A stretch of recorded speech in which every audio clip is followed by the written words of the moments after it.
There we go.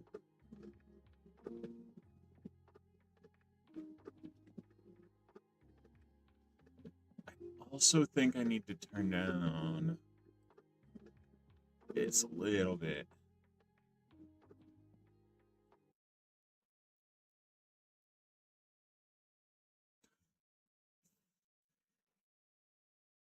Oh my gosh. Really?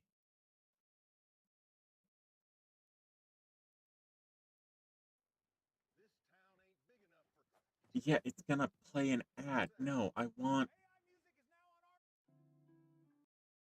Motherfucker. Okay.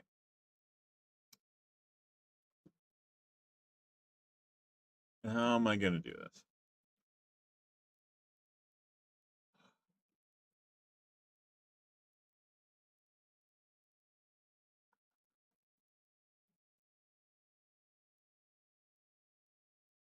I want this to be on this. I guess I just won't have these on here.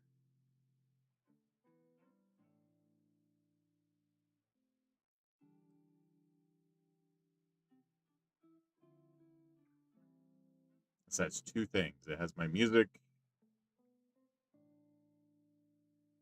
and it has my remote access to the other screen. Perfect.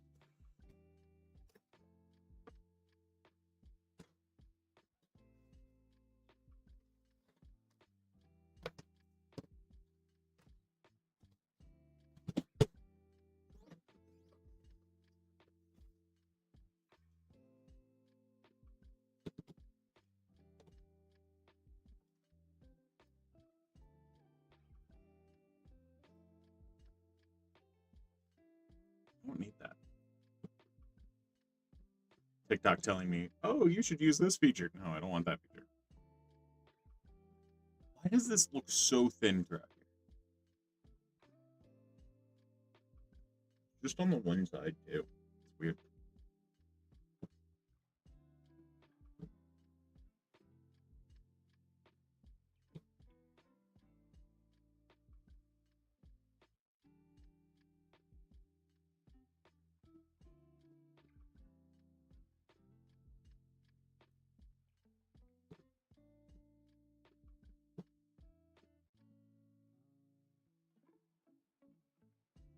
Oh, that's not what I want to do. Yeah. Okay, there we go.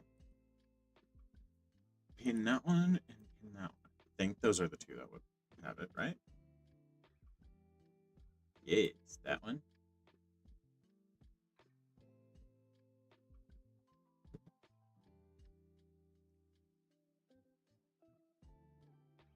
How you guys doing today? Oh, I keep hitting the wrong button. Like, I keep going a little bit higher than I need to. And so it keeps clicking on the wrong thing as I'm working the stuff.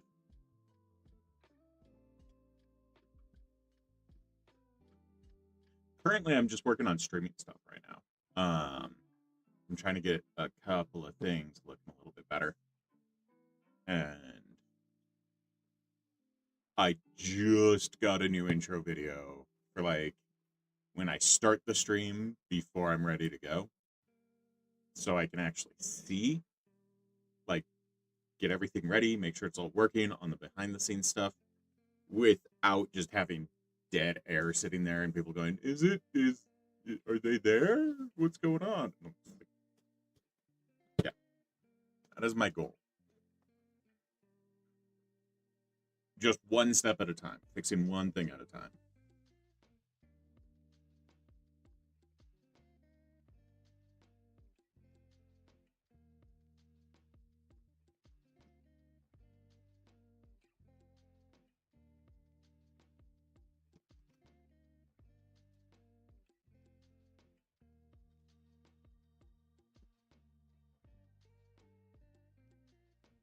What's the best processor currently available, in my opinion? I don't know. I don't actually, like, let me look. Because if you don't know, oh, I should get my board onto the proper thing. If you don't know, over on my site, I actually have um Passmark, a link to Passmark where you can actually see, like, let me pull it up on here so I can show you.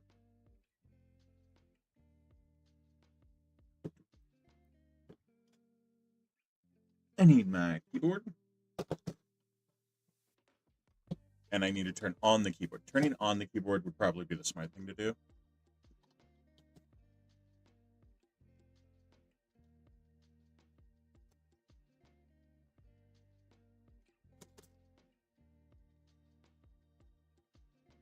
Keyboard just like stopped working for all of 5 seconds. That was weird. Okay. So over on my site, I have my tech tip links. And so if we go to CPU benchmark here, it's the first link.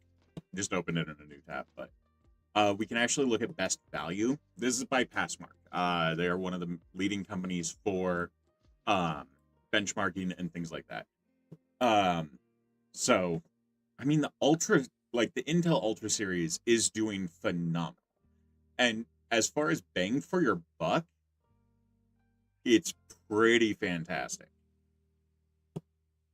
Because it's a $250, and it's like, even if we drill down into this one,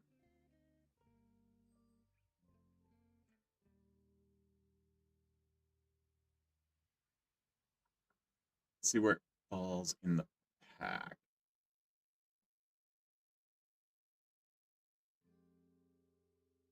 Like, it's still a very good CPU. Like, extremely good, especially consumer grade. And it's not that expensive. Intel is actually doing a good job. Even though I prefer AMD, especially because I am so tired of... With AMD, you can buy one board, like one motherboard, and upgrade your CPU for years. On Intel, you buy a board and it can only do that one single generation of chips, and it's only these specific chips in that generation. It's so annoying. Like, I used to love Intel so much, but like these days I'm just like, I don't want to deal with Intel. I'd prefer working with AMD. Also, there is a storm passing over, so my ears are blocked. Oh.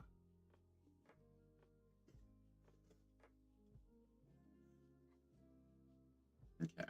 Let's increase the height of this.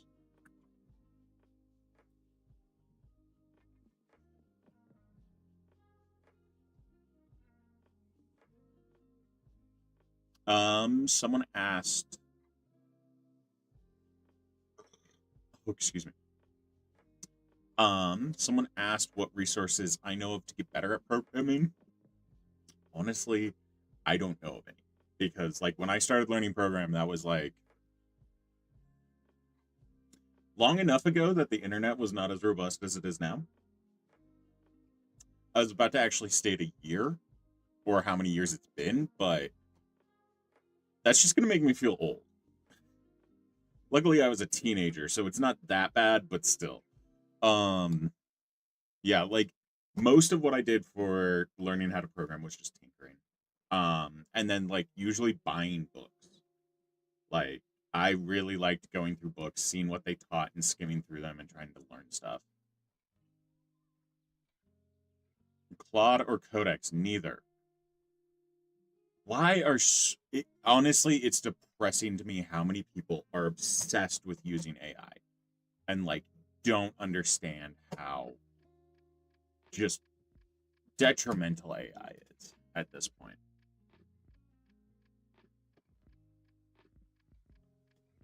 While I'm sitting here, you know what I should do? I should see if I can find that study on AI getting things wrong.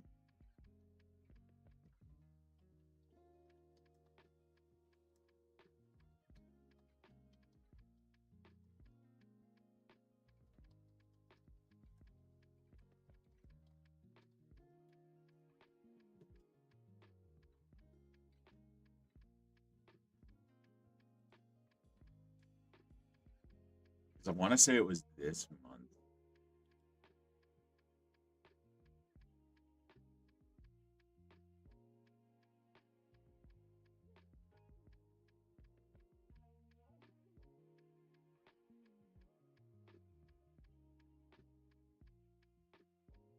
Oh my god. So one study is finding 45% of AI news queries were incorrect. That one was by the BBC.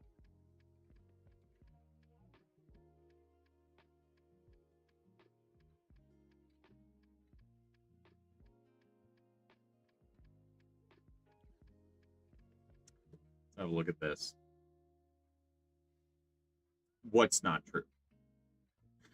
Like, honestly, if you're in the chat and you say just like not true without like telling me what, I have no clue what you're referencing because one, you guys are delayed from what I'm saying. So I could have said like 15 things. Also, I'm ADHD. So knowing exactly what I said 15 minutes ago, not exactly easy.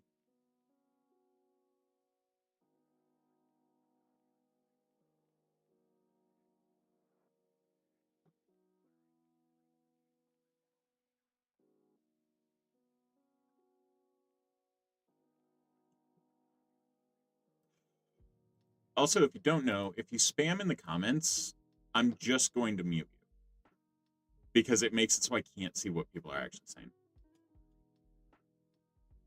I know AI isn't going anywhere.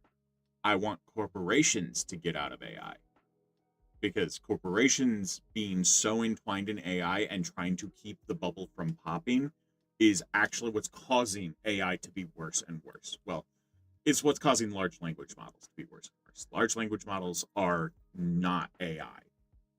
Like, just straight up. And so like that's why we're seeing so many major issues with AI is because corporations are trying to use it for vastly more than what it's actually good for.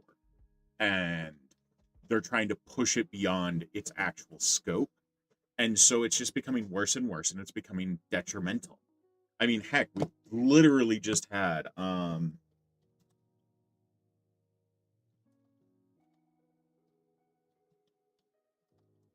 me pull up the actual news stories. Here we go.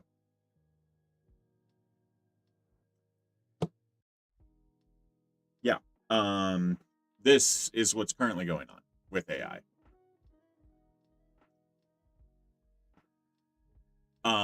So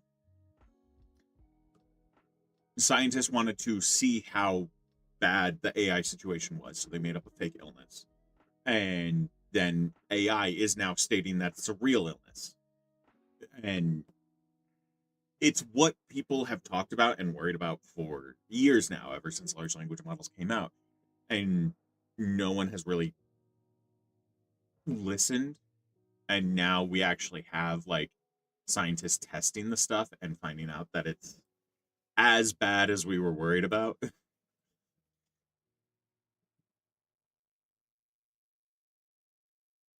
Hey, TikTok chat just got into the main chat, so I can actually see it now. Have I ever used power line adapters with a Wi-Fi mesh system as a wired backhaul alternative?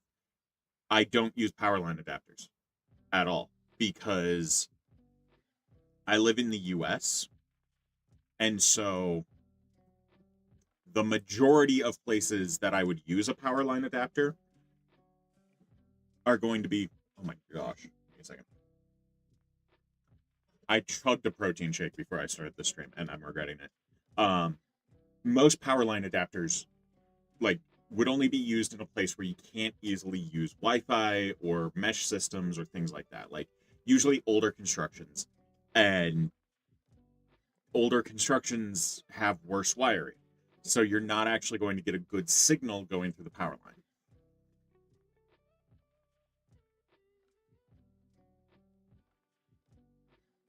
Goodbye, Chatterbox, because I didn't instantly jump to your question. Okay.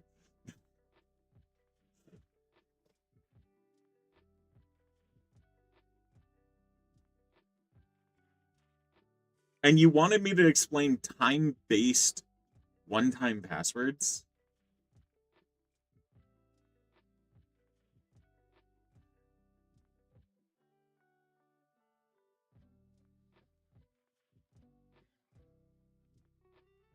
Dude, stick on the same issues instead of answering questions. It's an AMA, dude, not a podcast. So in an AMA, I shouldn't be answering questions.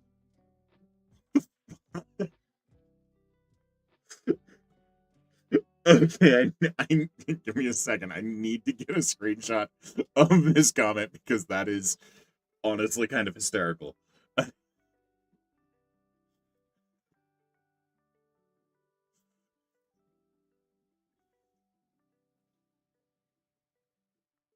Yeah, I accidentally double clicked instead of actually selected the area.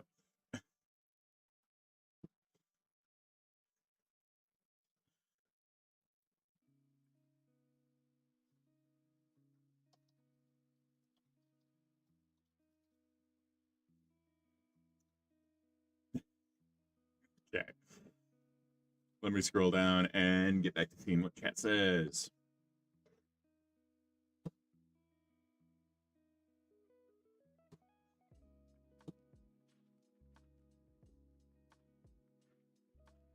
How would be the best way to get into tech repair and PC repair? So the thing I usually recommend to people if you want to get into repair is go to thrift stores and buy systems. Like buy used systems that you have no clue what status they're in and see if you can get them up and running.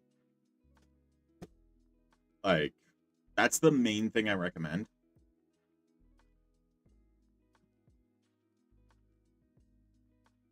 It might cause issues for myself. Give me just a second, guys. I'm realizing I didn't get my recording stuff set up the way I was going to before I did this, and this is going to be a test apparently. Okay.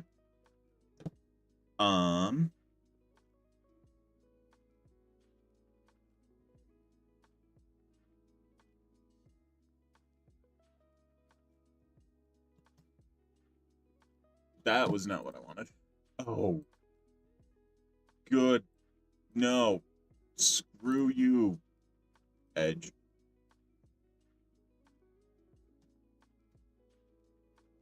I hit the wrong button. And so it's like, oh, you wanted to open up Edge to search for something.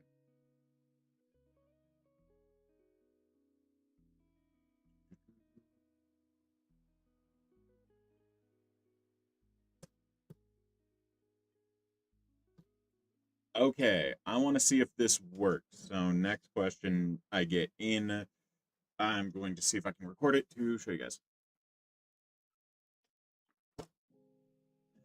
Also, if you guys do not know, priority questions come from the chat you can see on the screen. That is from YouTube and Twitch combined.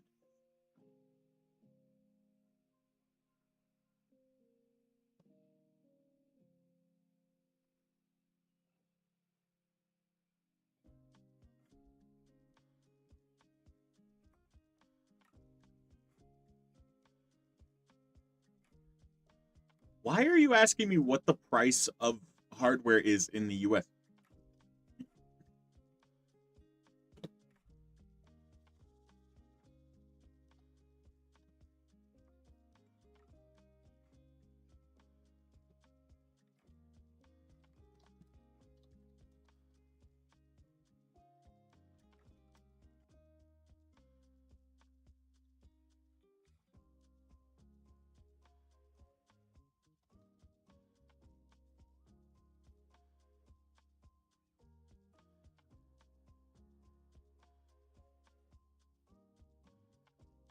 Okay. You want to know what the price is of that specific card? Here we go.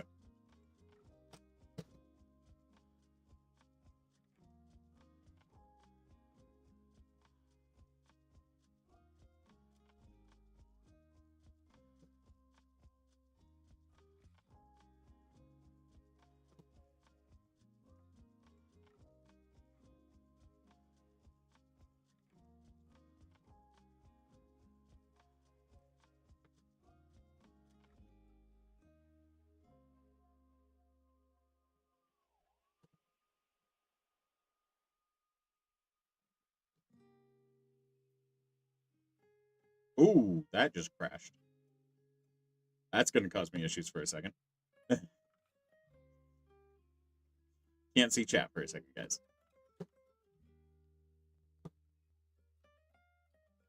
Hey, at least it cleared the chat for me.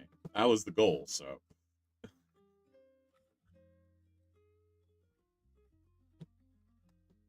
But I hope that answered your question. Google is free. Like, if you want to know the price of something, I'm not going to know it off the top of my head. So, all I'm going to do is Google it and tell you. That feels like a waste.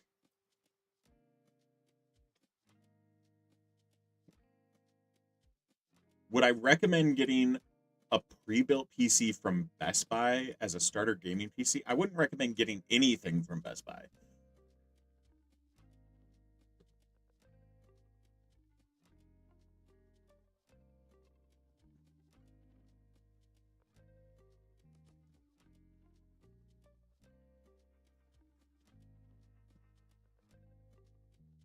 When you play a game, your Wi-Fi spiking to 300 ping. I saw your comment over on TikTok. I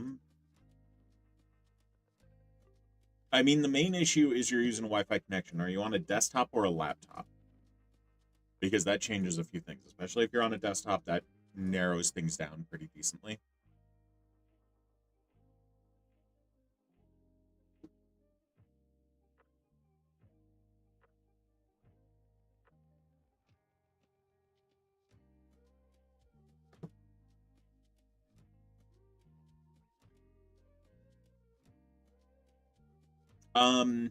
Someone asked over on TikTok, are all pre-builts bad and wear out quicker than personal build computers? OEM pre-builds are usually rougher. So what I mean by that, like, there are companies where you can get a pre-built computer where they buy the parts and build it. That is usually a better computer than buying one where they custom make the motherboard. It is their company that makes the motherboard, or they work with another company and they slap their brand on it, and like the parts internally are custom to that system. Those usually wear out faster, have a lot more issues, and when they fail, the repairability is a lot worse. Like we're talking like Dell XPS series, Alienware, HP Omen, Victus. What are the other ones? Lenovo Legion. Like all of those, like the motherboard is custom to that computer. It's not a normal stock motherboard. And so when you have that custom of a part in there, things can go wrong. And when you try to replace it, it is just harder.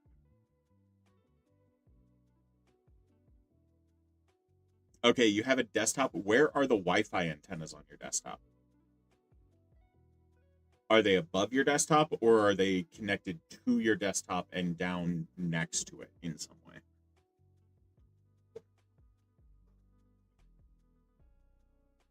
And are you using a USB Wi-Fi dongle, or is it built-in Wi-Fi?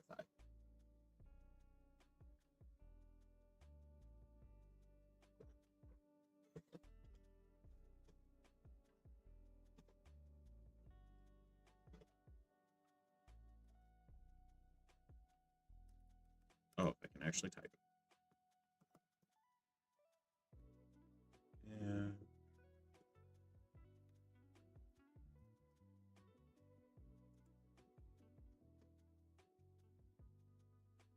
Your router doesn't matter. It is your computer end of things that I need the information for.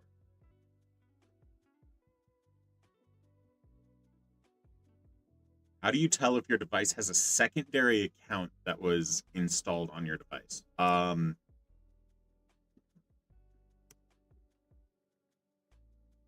mean, the easiest way, I'm guessing you're talking about Windows, is to go to settings and look at accounts. Like Windows already has a built-in admin account. That's just not activated. But if you go into Windows, the settings, and look at accounts, you can see there all of the accounts that are on your computer.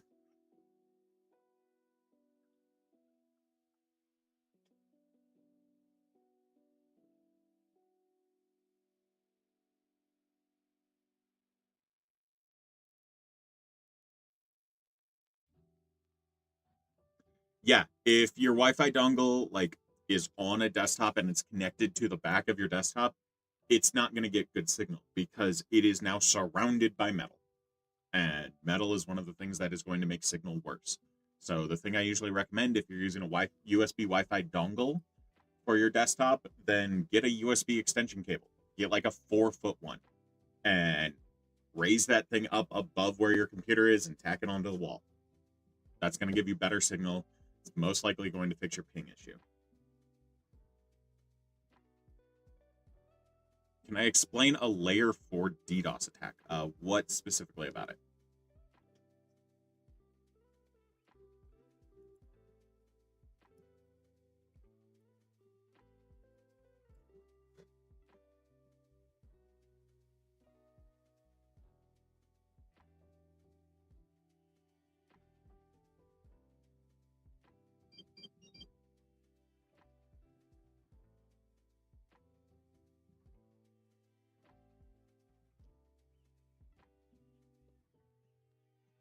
I mean, layer 4 DDoS attacks are what most people would think of with a DDoS attack. It is where, easiest way to put it, like, if you've ever had to work with a room full of kids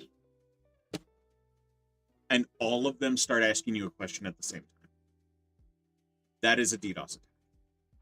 That is a bunch, like, usually when you're working with kids and they're all going, hey, can you answer this? Can you answer this? Can you answer this? And they're all talking and saying that at the same time. That's a DDoS attack. Like, plain and simple. It is a method of overloading a network by giving it too many requests for information that does not actually work properly. Usually packages that cannot be resolved properly. That's what a DDoS attack is.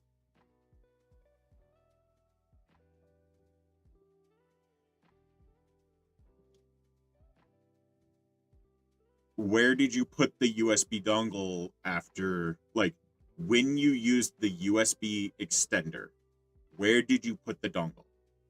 Did you put it on top of your computer or did you stick it on the wall up above your computer? How many bits in a byte? 8.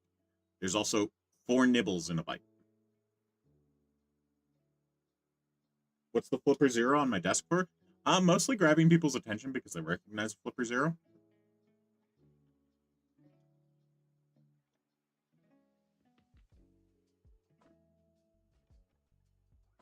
Yeah, no, the way you've been describing the lag for your games, it literally just sounds like the Wi-Fi dongle is not able to properly communicate because of where it's located.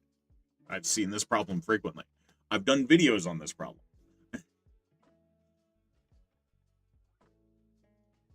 You don't want the Wi-Fi dongle anywhere near metal, like the metal of your case, because that's going to cause interference. You also don't want it near like your power cables and things like that, because those will also cause interference. Thick walls will cause interference as well, but you can mitigate a lot of those things by taking the dongle and raising it up high, like tacking it onto the wall, like 4 feet above your computer.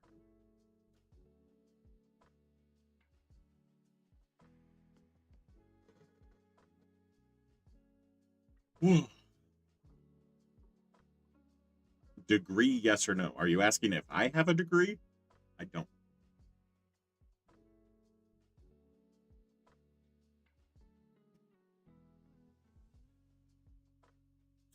Can you explain the difference between hashing and encryption? I mean, technically, hashing is a form of encryption. It's a low-level form of encryption.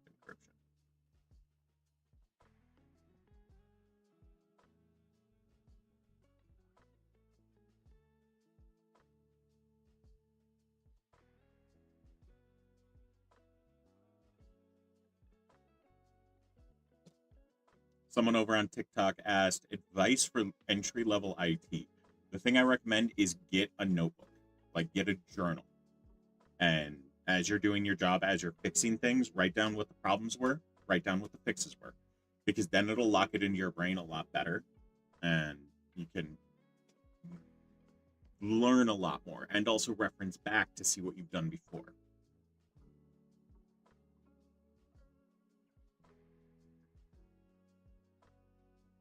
Is there anything else around the shelf that you're placing the Wi-Fi dongle on?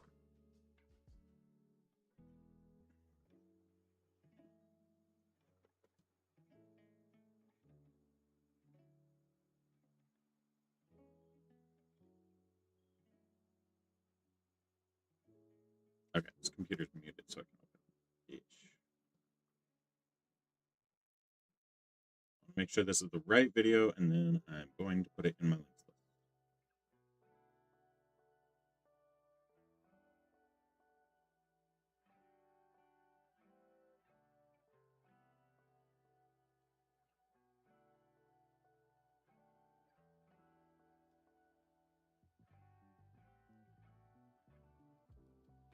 Okay, this is the right video. I'm going to put it in my links list.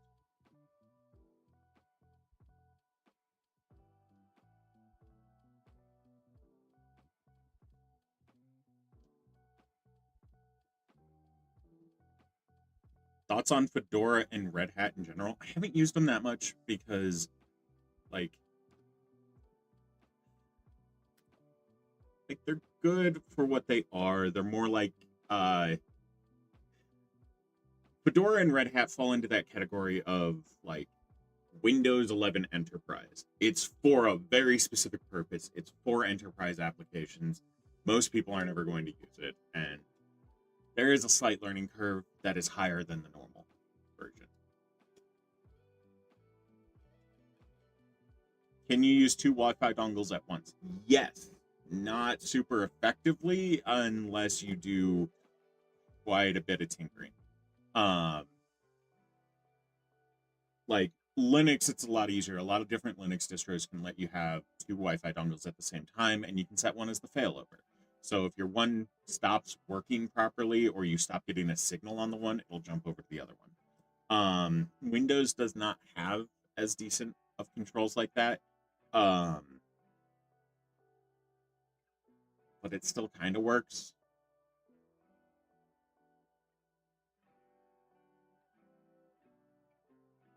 Yeah, like that's the thing. Fedora is usually one, like it's a decent system, and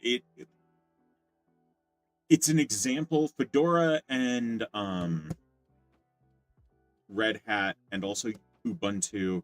There's a few others that are examples of what happened. Oh, OpenSUSE are examples of like when you take something that is technically open source and it actually has funding because they actually sell the product. You kind of see how the development cycle is different. Like yes, I love open source, but at the same time, when you don't have income, it makes it a lot harder to have the better product. If like honestly, it sucks, but it's true.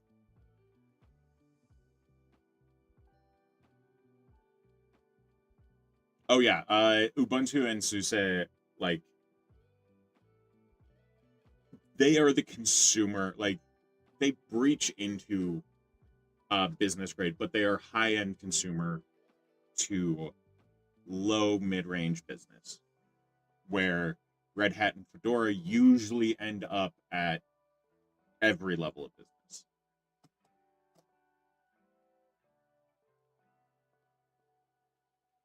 Oh, you work at Red Hat. Of course you're not allowed to use Ubuntu or OpenSUSE. Yeah. I know people who work at SUSE here. There's an office literally an hour away from me. And yeah, no, they're not allowed to use other ones either. Except for testing and seeing what others are doing.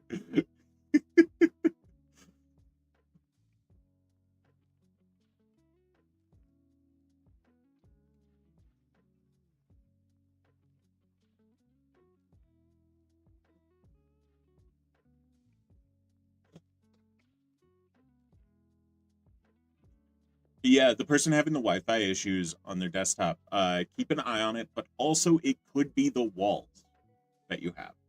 Like I'm willing to bet when you move the Wi-Fi dongle away from your desktop, you're going to get better signal, but there could still be interference because of your walls, especially if you're in an older building. Older constructions have worse architecture, so it makes it harder to actually like get signals through the walls.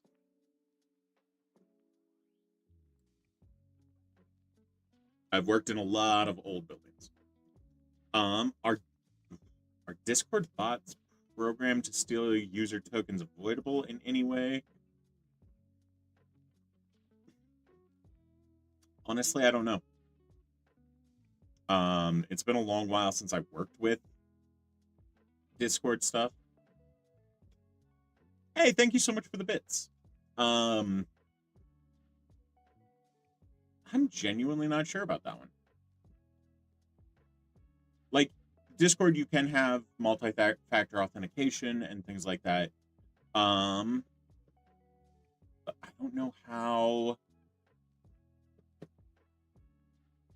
I don't know how much that would help with token stealing. This is a very good question. Maybe I should message some of my friends who do Discord stuff. Oh my gosh, thank you so much more for the more bits. I need to have my alerts on for that stuff. That's one of those that I have not fully set up yet. Is bit alerts and all of that. I haven't decided which platform I'm going with for how to do my alerts properly. Because I have some of my good stuff set up through Mix It Up, and that's what I prefer. But for doing alerts, it's a little bit more annoying and time consuming. Oh, I forgot to check this. Is it on this one? Is it only on this one?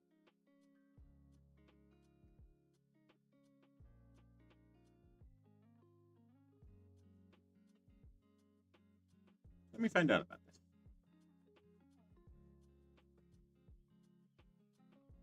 Because I also have like Twitch channel points that do stuff. Let me double check what they affect.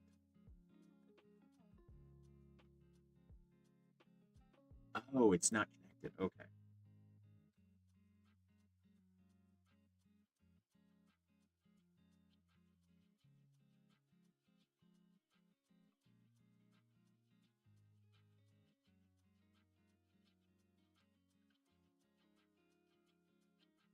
I mean, that should. Why did it lose connection?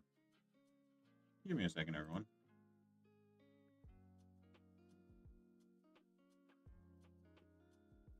Because I have fun things you can do over on Twitch.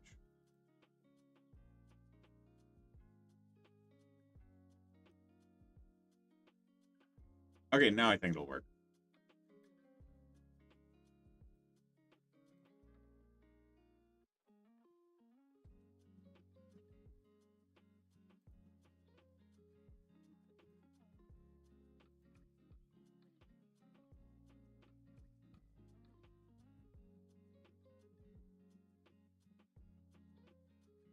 No, I used to. So, years and years ago, I used to be a live streamer. I also used to be tech support for a lot of different live streamers. And so, like, even taking a year off, a lot of different things change. And so, when I was last streaming on Twitch, Mix It Up was one of the best tools you could use because of how customizable it is. It's kind of like difference between Windows and Linux. You can customize everything and get granular with everything. And so I haven't decided on which alert system I'm using because there's so many, and I don't know what I want out of it and what alerts I want to have up and how I want them to be presented, things like that. Yeah. No, I straight up know like streaming inside and out usually.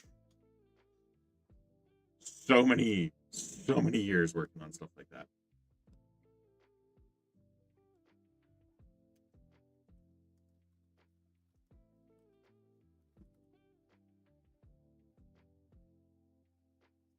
Okay. I just put a new link on my links list. Because I get a lot of people asking me how like AI works and how AI learns and things like that. And so I put my literal favorite video that's on YouTube about it on there.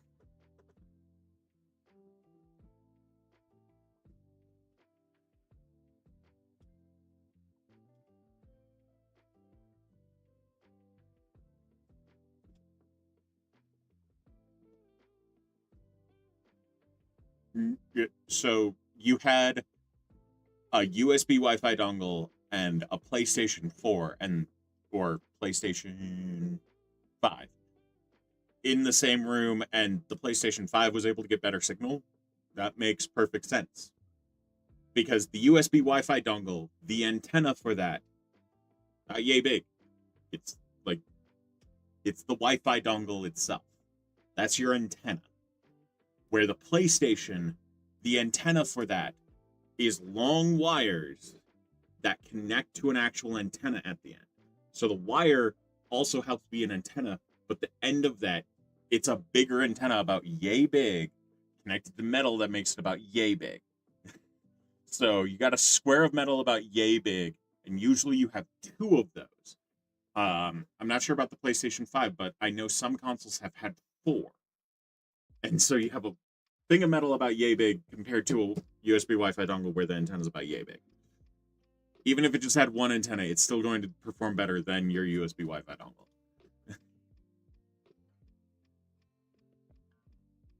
Oh yeah, repairing phones is one of the hardest industries to get into because one, it's so competitive, and two, you have to have the parts on hand because if someone brings a phone in for you to repair, you have to repair it almost instantly because they can't be without their phone. So if you can't repair it quickly enough, they tend to take it somewhere else. And so you have to have the parts on hand for all the repairs, which means you have a lot of inventory, which means you're losing money on inventory usually because inventory, like, the worth of that stuff goes down so quick.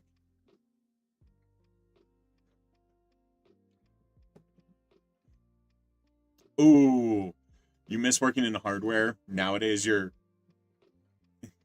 a solutions architect, so you're mainly in meetings. Yeah, that makes sense.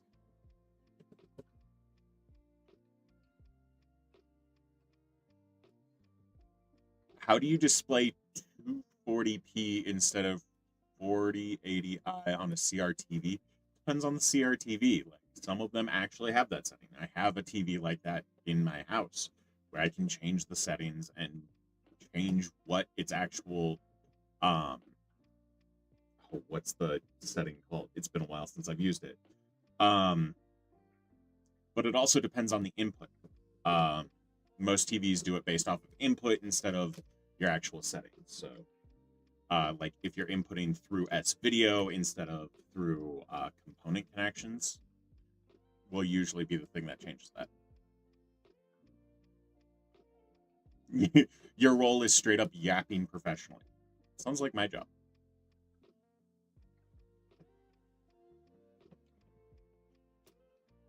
Oh, chat stopped scrolling down on here. Okay, I'm just like, why am I not seeing the new chat that people have said? Someone asked, should they wait to buy some RAM to upgrade their laptop? You might want to buy it right now, honestly. Like, most likely RAM prices are going to go back up because of major issues with supply chain. I'll be right back.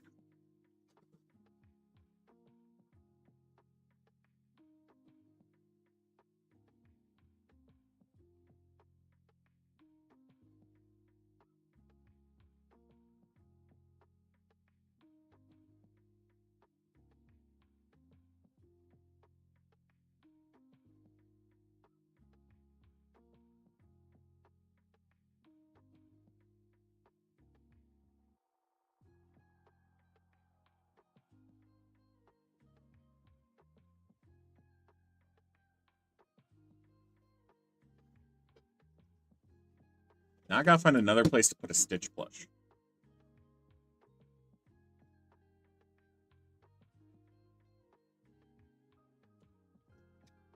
Both my cats looking at it like, what the fuck is that thing?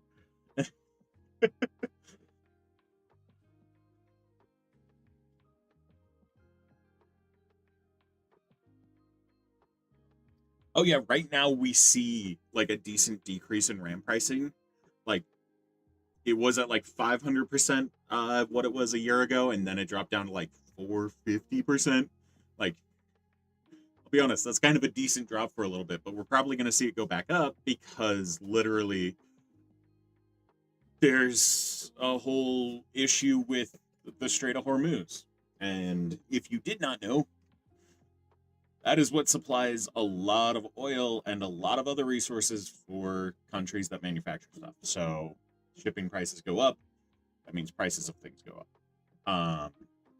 And then we also have Samsung said that they weren't making any SD cards in 2026.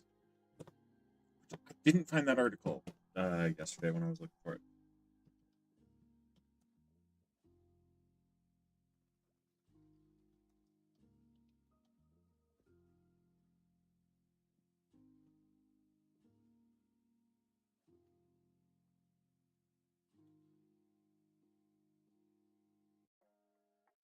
Yeah, because every time I look for SD cards and Samsung, they like it just brings up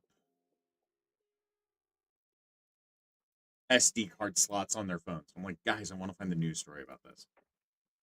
Am I okay? Yeah, why wouldn't I be?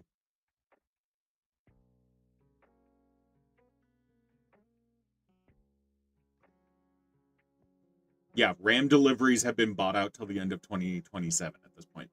But there's a caveat to that. A lot of the RAM that they've been buying and a lot of things that AI has been buying is kind of bought on credit. Like the companies that are requesting this stuff have been going, hey, we're going to need all of this for our new AI stuff. We'll pay you later. And so now there's a couple of those companies that have been going, actually, we're not actually going to get the money that we were thinking we were going to get because some major companies decided to pull out of their deal where they were going to give us money. And that has made the whole AI ecosystem drastically change. Like, yeah, no, I get me and one of my friends, Chonga Husky on TikTok, have been going over it so much. Like every time there's been a news story, we've been talking about like what's going on in the AI sector. And I think both of us have already come to the conclusion that the bubble has already popped, but companies are holding it together because they're hoping that they think that if they push enough, that they'll recoup their losses. Because they think if they push large language models enough, then suddenly everything will click into place and they will have general AI that will be able to take over everything. Like that's their kind of hope is can we get this done before everything crashes? The one people don't even talk about before OpenAI lost Disney, they had already lost their funding from Nvidia. Nvidia pulled their funding before Disney did. Are you gonna claw your way up onto my lap?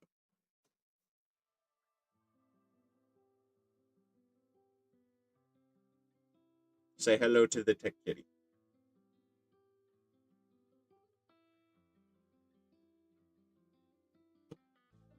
Let's see. When did Nvidia?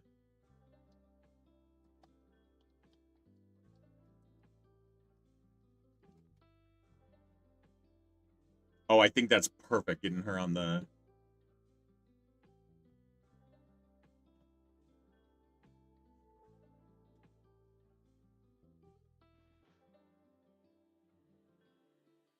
Yeah, it was like January of this year.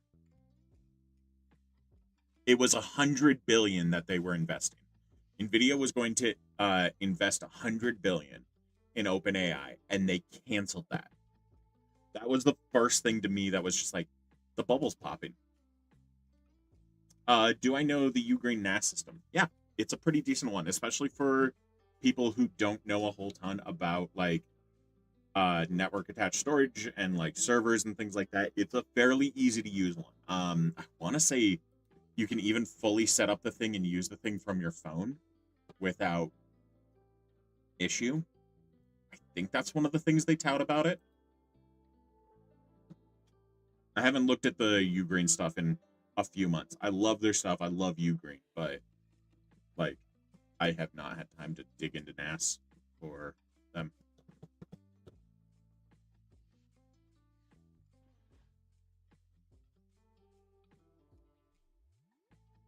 Yeah, like the amount that Nvidia has been pushing AI has been so extreme, and like it's gonna like Nvidia will be fine, but it's so detrimental to the industry as a whole.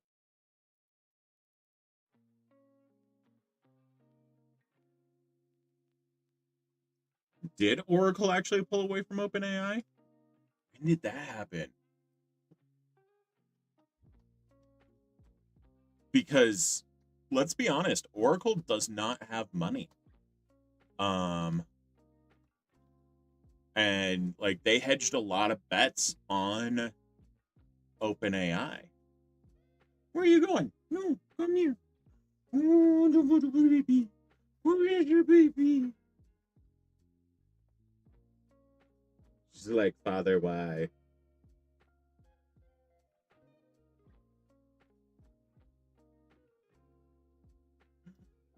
Oh, someone's a lounge baby. Okay. Yeah, no, that's probably what it was. Oracle can't afford having employees, so they were hoping AI would jump in. Oh, okay. I see an article right here about it. At least about part of it.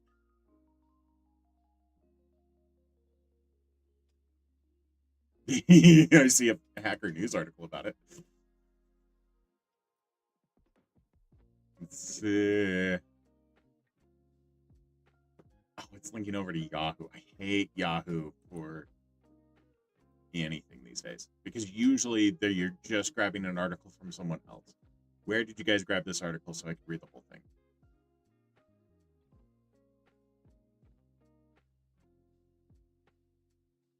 Oh, is this actually on Yahoo? Okay.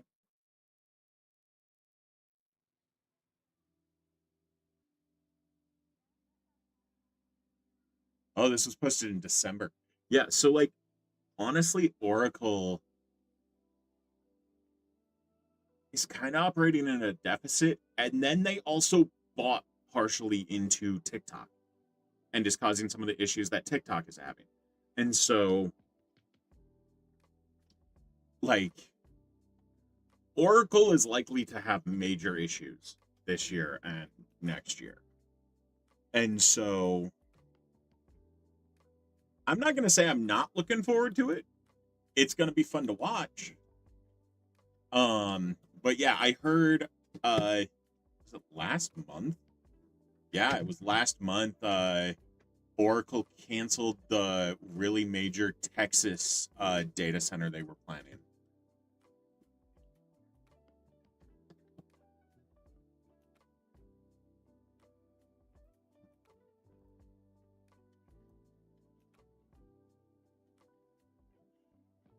Yeah, no, I heard about the new Xbox CEO who is very AI focused, and it's one of the main reasons I worry about it is because one of my favorite series is Halo, and like they've made announcements where they're just like, yeah, we're going to be using AI to help us with this system. Like, no, no, you guys are already doing so many things that aren't great. Like, you're not listening to people when they mention, hey, you know how this architecture doesn't look like how it did in the old games? And you guys have gone with this shiny metal look instead of like the ancient metal look. Yeah, it's not really working that well.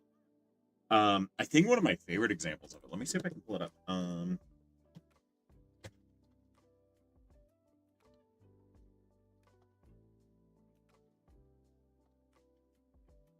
See if I can find the image because there's a very like stark image.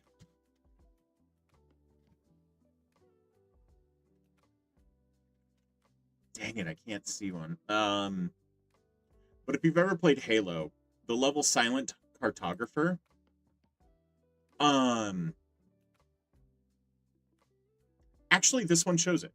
This image actually shows what I'm looking at, or what I'm thinking of.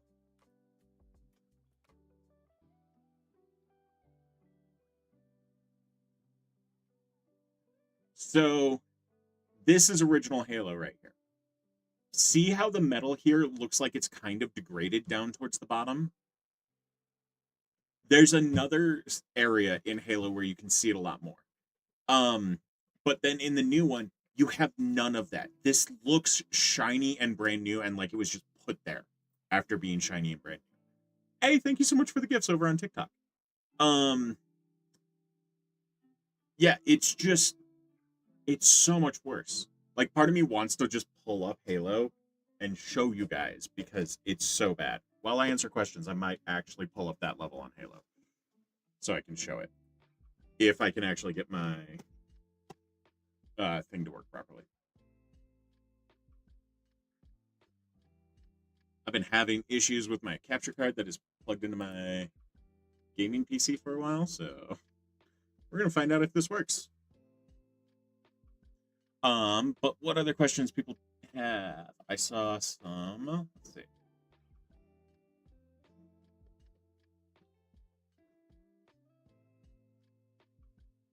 Every time you join your friend's server on Farming Simulator 25, it crashes. Like your game crashes or their server crashes, because those are two very different things and can be caused by two very different things.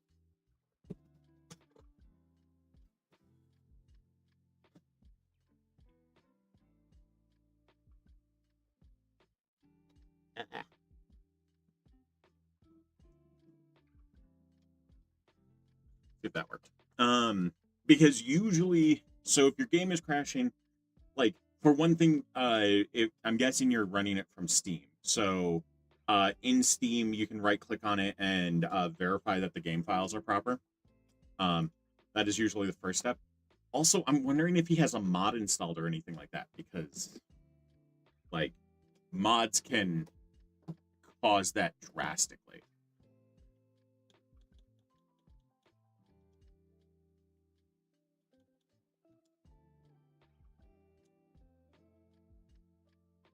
Am I into cybersecurity? I used to work cybersecurity as a contractor.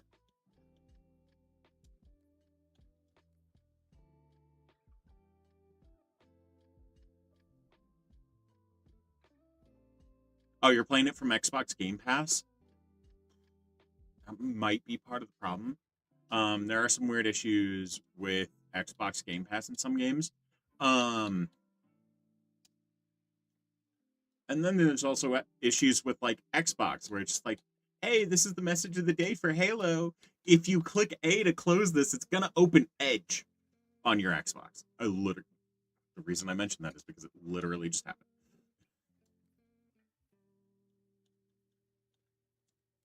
But I want to pull up this. We're going with easy, so I can easily do this while I talk to you guys.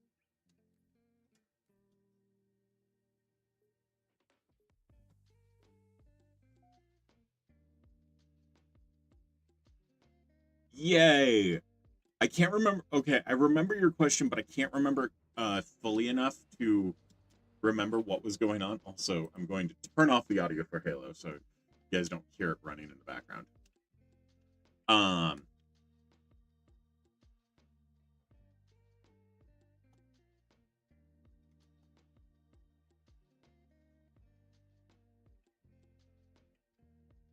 What do I do now? I run a computer repair shop. I'm currently looking for an IT job.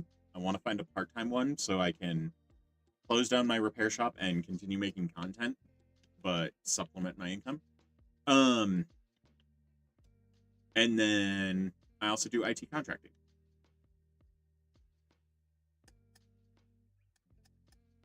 Oh man, the sensitivity on this is so terrible.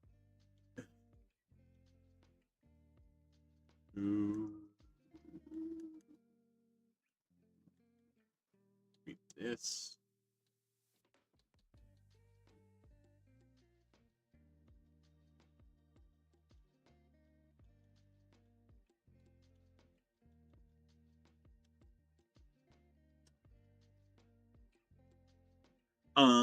For the Farming Simulator issue,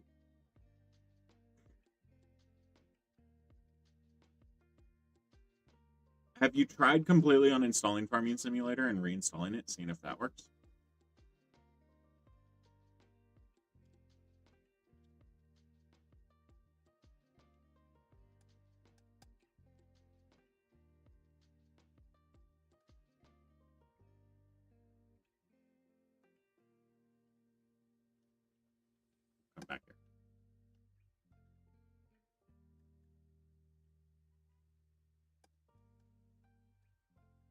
trying to kill off all the guys at the beginning of Silent Cartographer so I can show you what I'm talking about.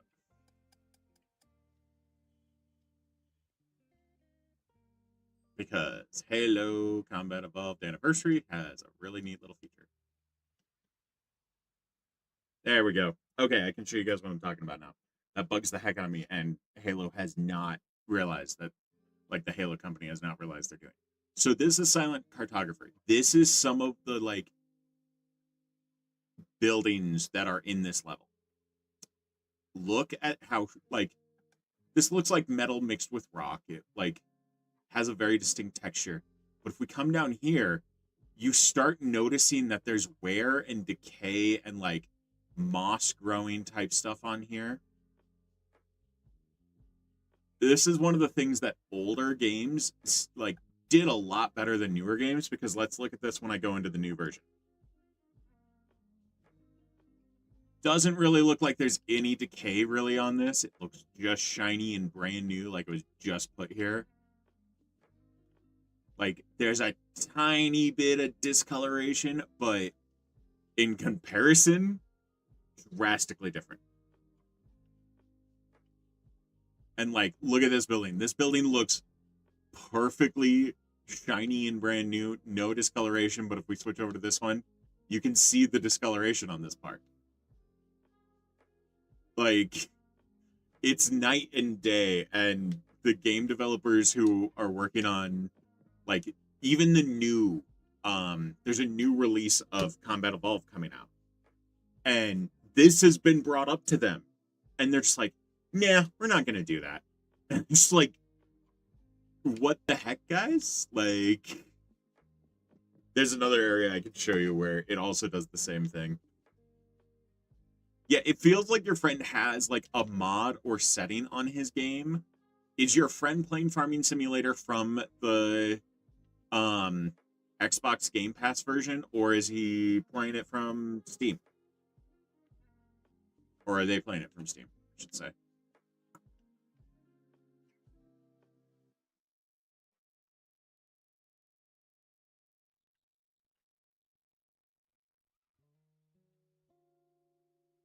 I have very little health and I have to go kill hunters.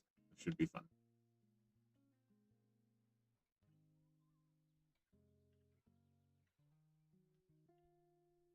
Hey, health back. Okay, so you're both playing it from Xbox Game Pass and it's only crashing on yours. Are you both playing from PC, or one of you playing from a console?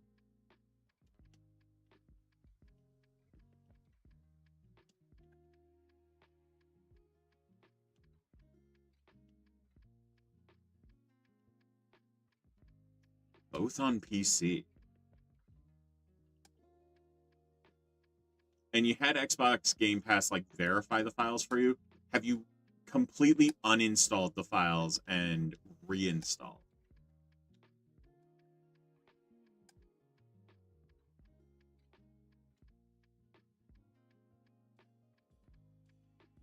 Yeah, I would recommend uninstalling completely and reinstalling. See if that changes anything for you.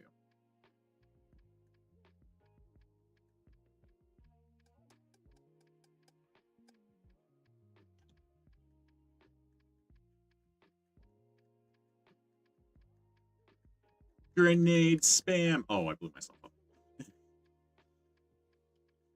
Yeah, because it makes me think that something did not install correctly. And, like, Xbox Game Pass has very limited capabilities of finding that type of thing out. Oh, how did I blow up that time? You guys want to see how badly I'm gaming on easy right now? Because I'm trying to think about what you guys are asking. Also, Walmart VR, feel free to ask the question.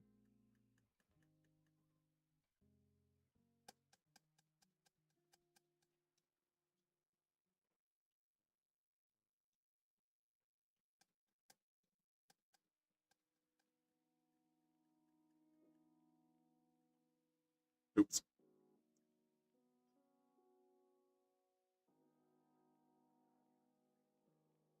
People say that you should turn on Expo? What do you mean Expo?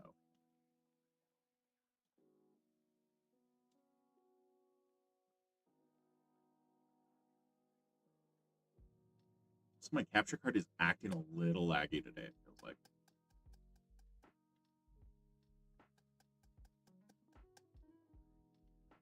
You know what? I'm grabbing one of these. Because I just need this area right here clear. To show you guys the other spot where you can really see the difference between past devs and modern devs.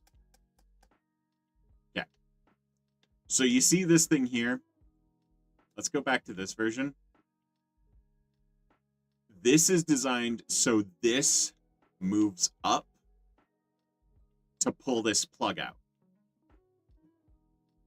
So you can see that this is a mechanism on this version. Like, it's still old and it's hard to tell. This one, they kind of just made it more artsy and less clear. And, like, just, they kind of just, they DLSS 5 the entire game. Like, that's pretty much what's been going on with modern gaming. And now there's Jackals trying to kill me.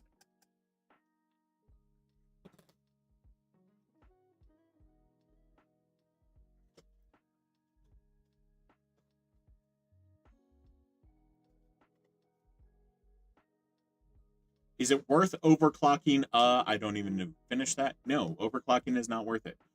There is too much risk for not enough reward.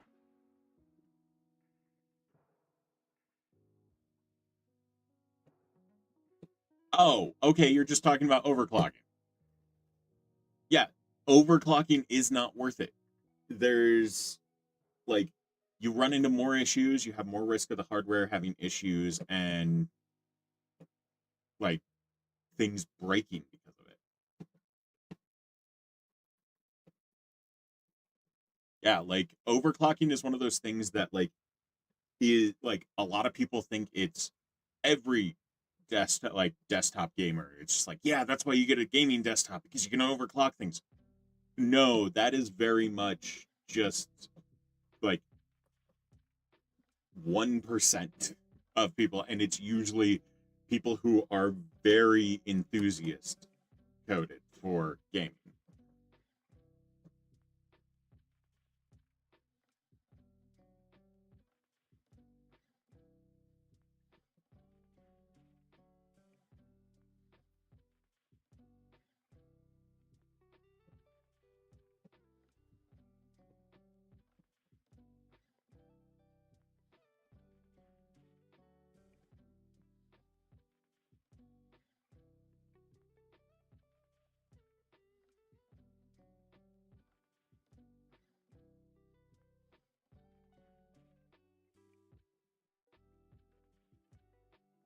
Do I what should you do to troubleshoot? I'm not sure with that one.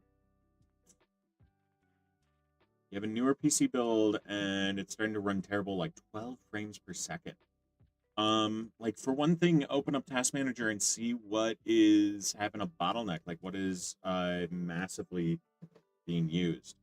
Also, Gifted Brian, I am thinking about your question. I'm trying to think of what exactly I'd recommend the most. See if this works. That does not seem to have worked. We'll do it this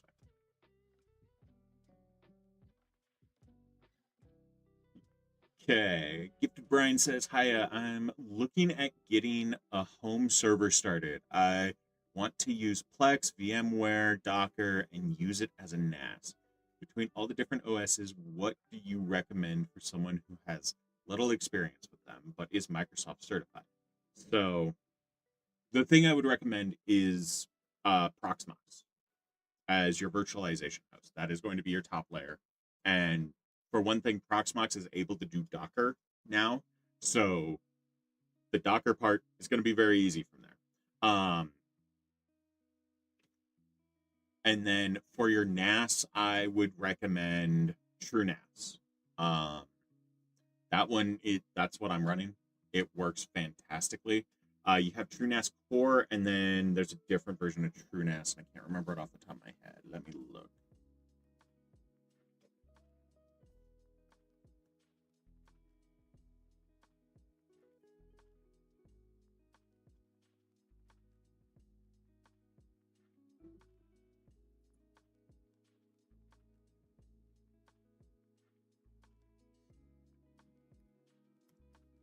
Someone's going to answer the question before I actually get to the page where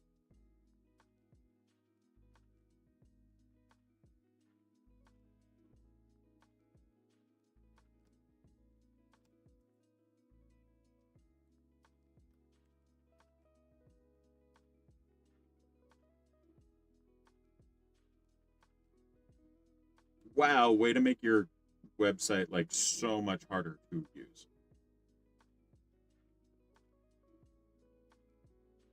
Oh, now it's just called Community Edition. Okay. Yeah, but I recommend TrueNAS. That is going to be your best bet for NAS. You also mentioned, let me scroll up and look at the comment.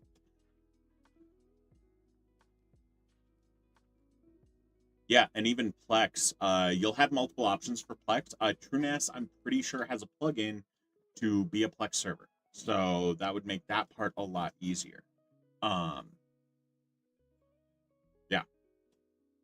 I would definitely recommend Proxmox because it's free, it's very easy to use, you have a lot of customizability with it, so you can learn a lot as you're using it.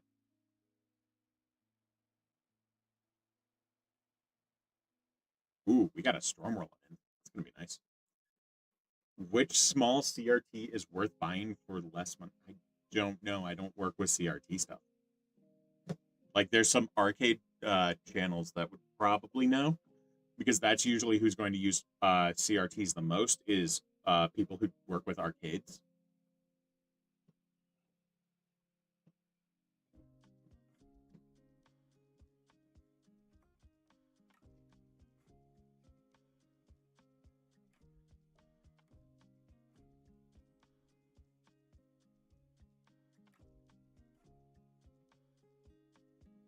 Is having a homemade cloud storage better than paying Google for cloud storage? Honestly, yes, because you are actually controlling the data. You don't have someone else who can use your data for things. Like, I don't mind Google. I use a lot of Google products. But at the same time, I still recommend, yeah, like having your own NAS that you can upload things to and save things to. That's going to be better than having Google storing it all for you. I actually pay Google to store some of my files right now. I need to go through and delete a bunch so that I can not have to pay them.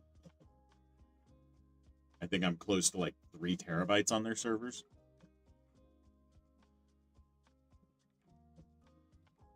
Should you go into BIOS and set your RAM to full power? No, overclocking is not worth it.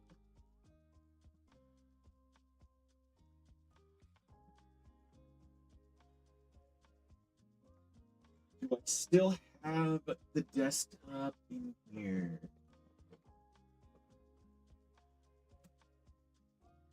Where did I put it?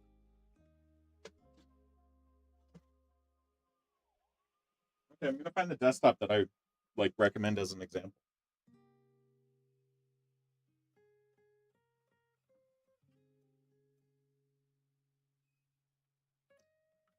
Yeah, if anyone's trying to get into home lab stuff, actually, yeah, if anyone's trying to get into home lab stuff, this is something that's good as a starter. These are just mini HP Elite computers, and these things are pretty phenomenal for that. What happened there? Oh, did I scrape off some of the inside coding thing? Oh, that's lovely. Oh well. I've opened and closed this thing so much, so showing the insides. Like, swappable RAM, 2 M.2 slots. You even have even more customizability. You have a slot for Wi-Fi and Wi-Fi antennas. Yeah, you can do a lot with one of these, and especially if you install something like Proxmox. You have a full virtualization server. These things are pretty powerful, pretty lightweight, hot, like decent performance for low power. Like it's still Intel, so not super great on power consumption, but still decent.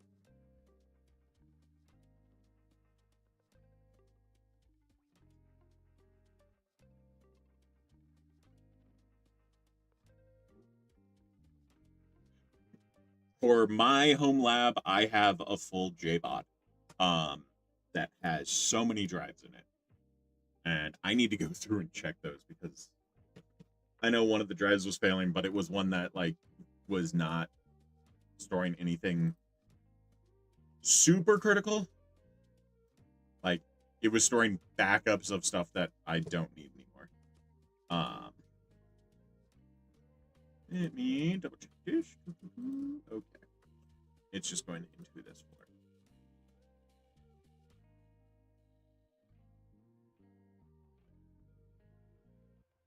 I only see one video in here. It only recorded one video, apparently. Oh well, I'll have to deal with that later.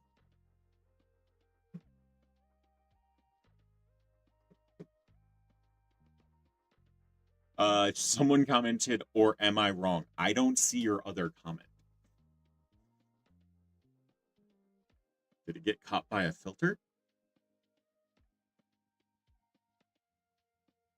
Oh.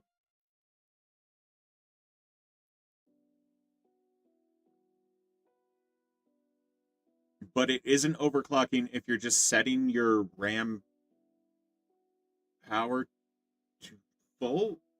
It's literally overclocking.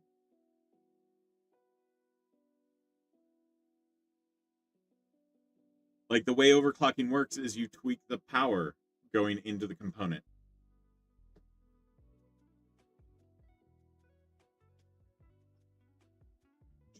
Like tweaking the power on your component is overclocking,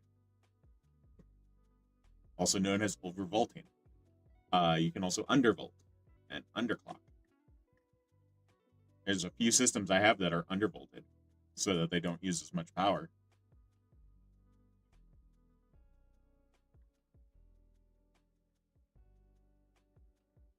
Is it possible to turn your old i3 11th gen laptop into a NAS?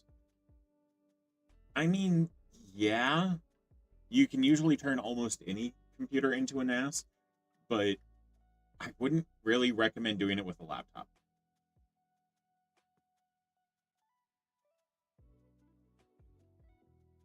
Okay, that wouldn't be changing the power on your RAM. That would be changing the speed.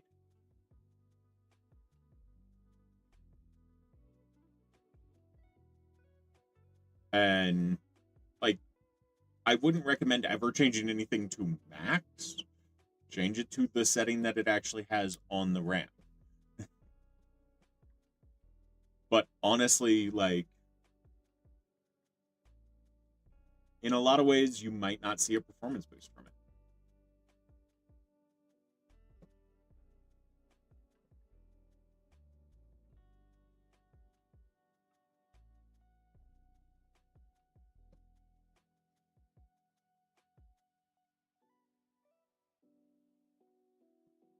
Should you get a NASA server to run Minecraft?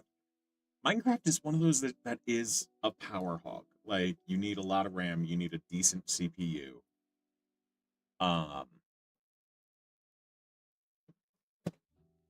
Yeah, Minecraft is just all around a power hog.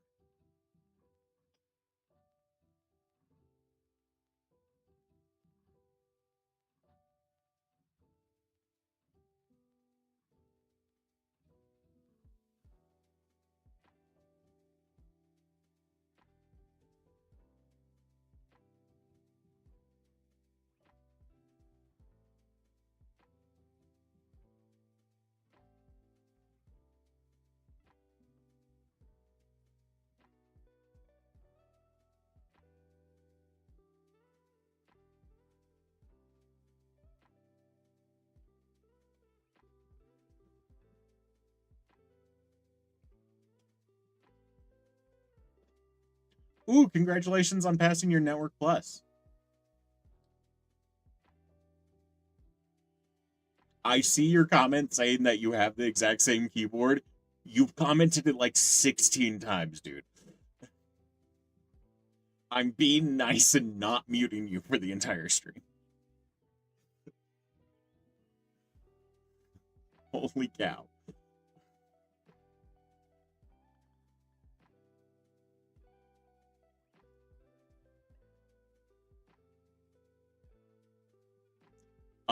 You were trying to run a server on Arc and got it running. The problem is you are the only one who can join. You need to look into Arc permissions. Arc permissions are a bit different than most other gaming permissions.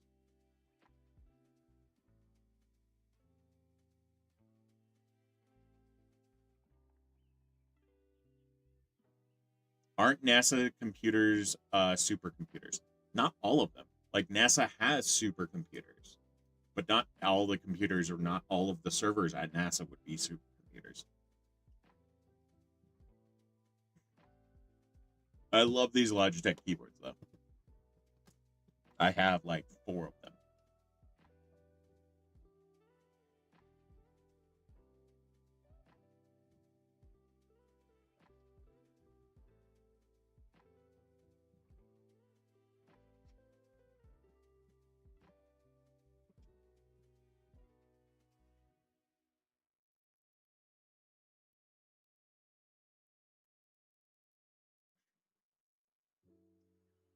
Currently a third year computer science major and wondering if CompTIA certifications are worth it.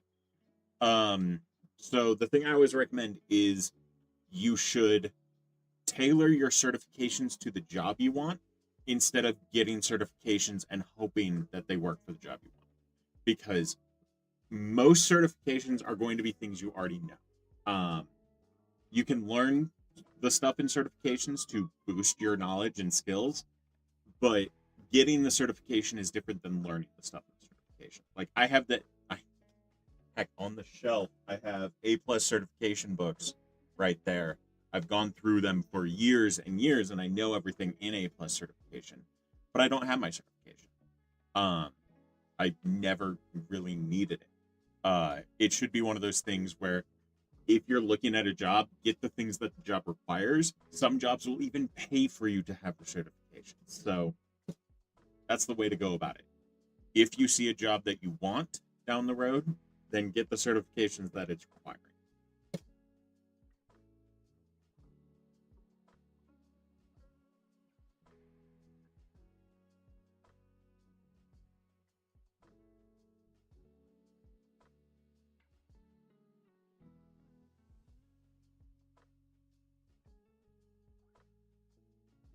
You have certifications, but you don't know which ones are worth it to put in LinkedIn or not. Put them all there. Like, I don't see a reason why not to have all your certifications on your LinkedIn profile. Like you should always tailor your resume to the job you're trying to get, but on your LinkedIn profile, just have everything. Is it possible to install Windows on a Chromebook? Some of them you might be able to, but it's pretty difficult.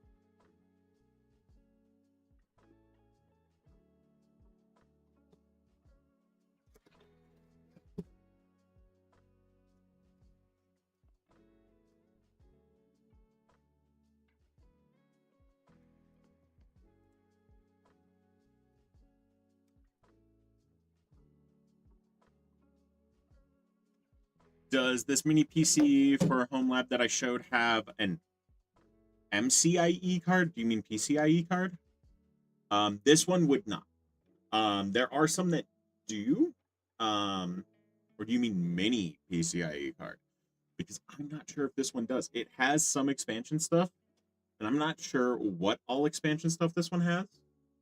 I know some mini ones have the ability to have. Yeah, I was wondering about the MCIe thing. I'm like, do I not know about a spec? Um, they're like the slightly bigger ones than this. Like the small form factor towers would have more things like PCIe expansion, but this one probably doesn't.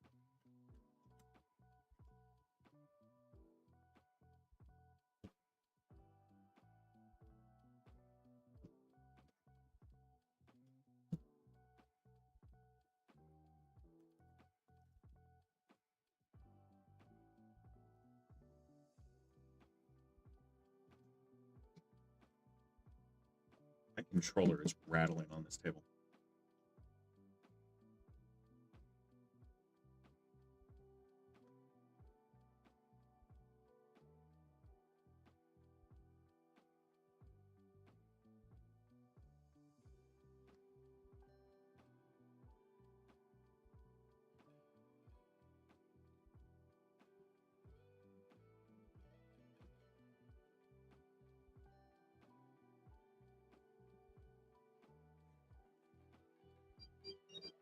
Okay, let's have a look. I know someone asked something, and I'm actually doing research into what you asked about your computer black screening during gaming. Um, Honestly, that sound like normally that would be a driver issue, but I am seeing some people talking about it. What game are you playing? Is the main question.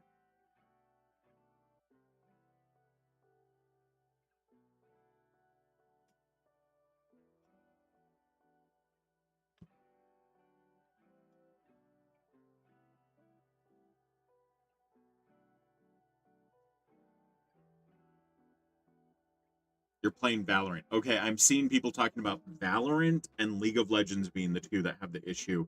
And it seems to be what operating system are you running?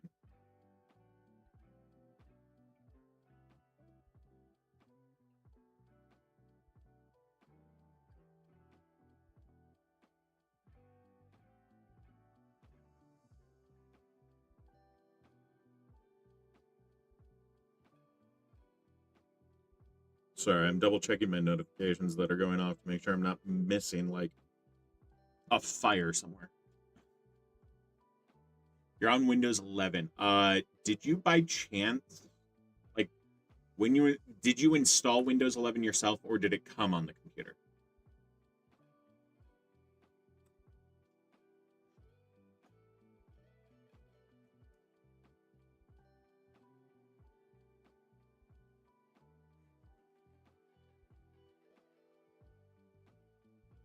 Did you bypass TPM 2.0?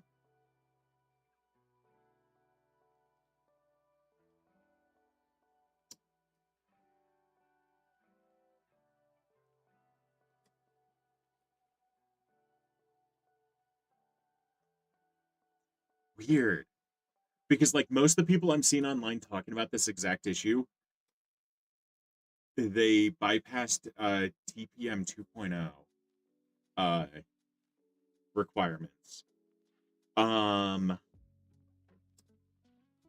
One of the things I would recommend, have you updated your BIOS to the latest version? Because usually a lot of video issues like this come down to a bad driver, not updating your driver, and BIOS being uh, an old version that's not fully compatible. That would be the recommendation I would go with for now. The other thing I would check is using PC Doctor Toolbox, which, if you go to my site, there's a link for it in there. Um, because with PC Doctor Toolbox, you can run diagnostics, like the same exact diagnostics that I run in my computer repair shop, and it can usually find issues and tell you a bit more about them, because it has notifications that will tell you what's going on. I'm booting up PC Doctor Toolbox right now for you so you can see.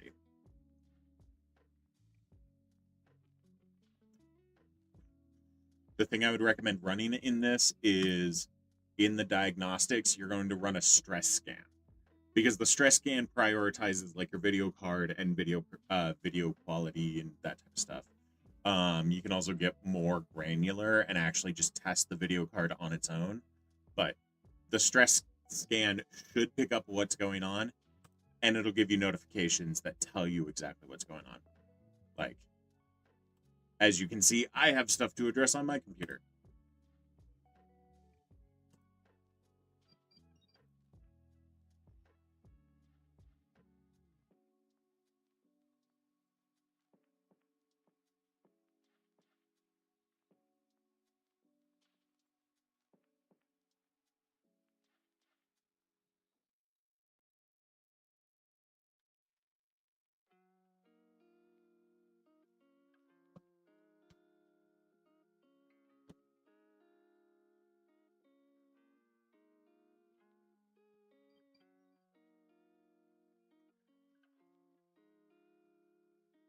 Yeah, the other thing I would check is you can also do basic checks of using, wow, why is my brain dying on me right now?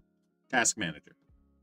Because in Task Manager, you have all of this info, where it actually tells you what's being used the most. And sometimes a black screen can be caused by too much utilization of one part, and it tries to do a little bit more and crashes because it doesn't have room to actually utilize more.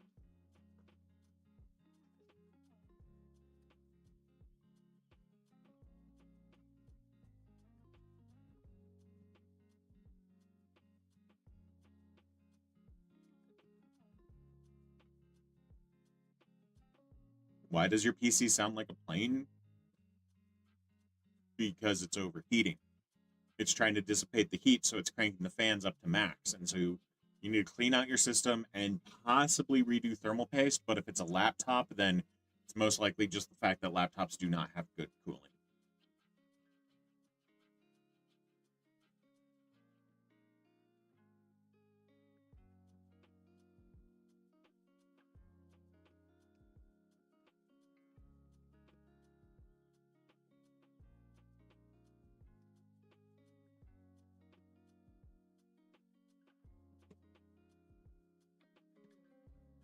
Yeah, it makes me wonder if your CPU, if you have a major bottleneck because of your CPU, um,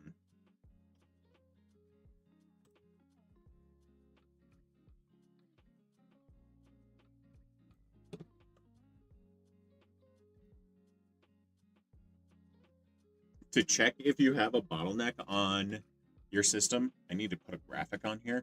But if you go to my site, which is thebeardeditguy.com, I don't know why I'm not getting overlays on that screen. I'll have to fix that in just a second. Oh, I see why I'm not getting overlays on that screen. Oh, not that. Sorry, this is going to bug me, and I'm not going to remember to do it later if I don't do it now.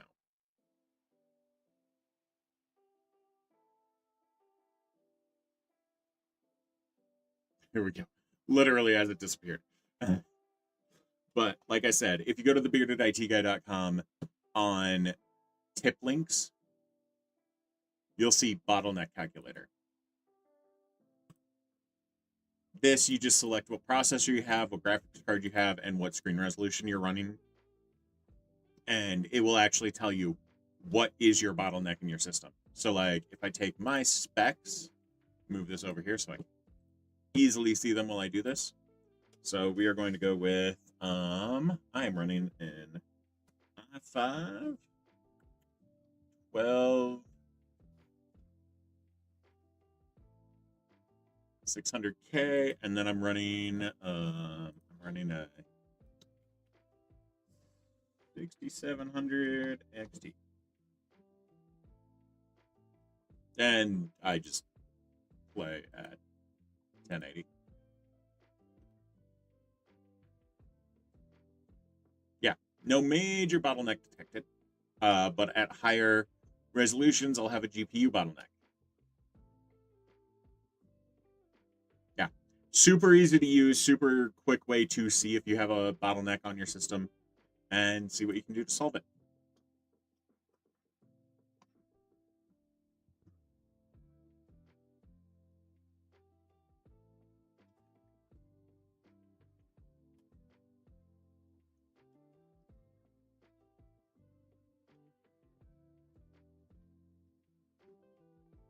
Honestly, if you're running an i5 13400K and an RTX 4070, I feel like that's a good balance between the two. Like just instinctually knowing Intel and Nvidia, like that's a very modern mid-range CPU and a mid-range card. They should be pretty well balanced, is my guess.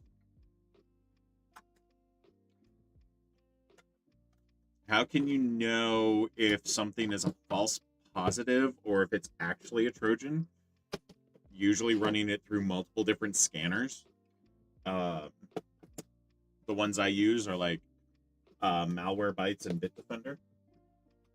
But like honestly, you wouldn't really know if it's a false positive unless you know the program that it triggered on inside and out. Like if you're the one who programmed it or why it is flagging that.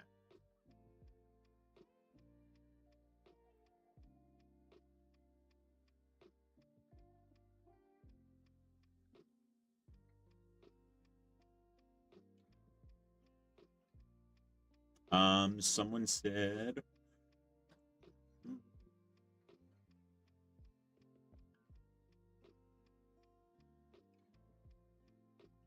okay, let's see. Tim says, I have an old 4 terabyte external drive. It takes power, but I can't get it to work. How can I salvage the data? So when you plug it in, does it make a ticking noise? Because if it makes a ticking noise, then that means the drive is cooked. You're going to have to send it to a data recovery specialist to get the data off. Because, like, if we take this drive right here, I'm going to zoom in so I can show you. So this is the actual drive. This is where all the data is. This is the arm that actually reads the data. The ticking noise you usually hear is this thing moving, trying to actually work. And so it's trying to like reset itself so that it can actually read data, but something's wrong with it. It's a mechanical failure. And if you try to keep reading data from it, if you try to keep getting it working, it's just going to end up scratching the disk. Because as this spins and this is broken, it can make contact with the disk and actually cause a scratch in the disk that you can't get data back from at that point.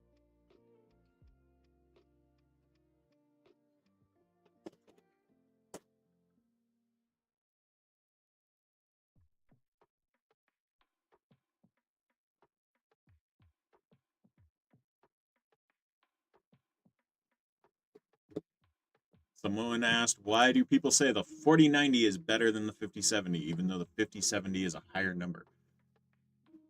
It having a higher number doesn't dictate if it's better or not, like in the name.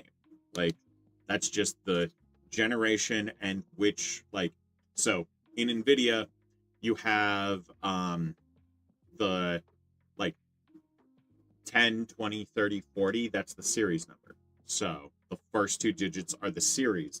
The second 2 digits are 60 is lower end, 70 is mid range, 90 isn't, yeah, 90 is going to be high end. That's all it is. And so if we like pull up on here,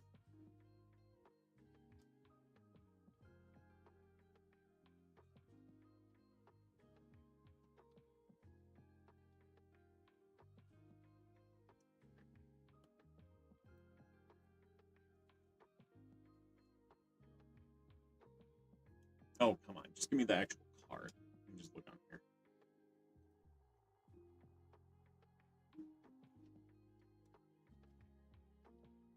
You said 5070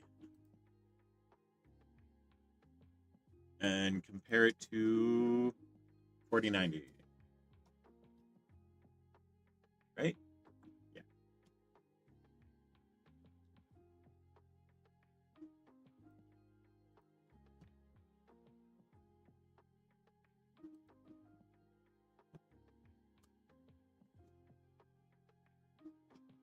So if we actually look at the specs, so here's the 5070 on the left and the 4090 on the right.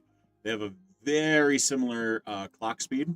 But if we come down here, here's their actual 3D Mark rating. As you can see, the 4090 has better stats when it's actually tested.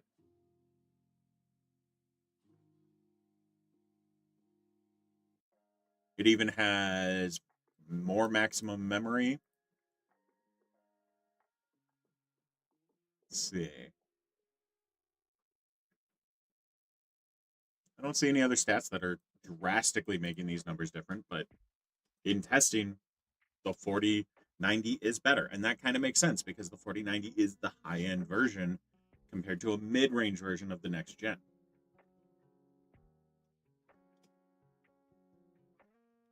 You were told to follow me if you're interested in learning about AI. I don't do a ton of talking about AI currently because AI sucks until companies get out of AI.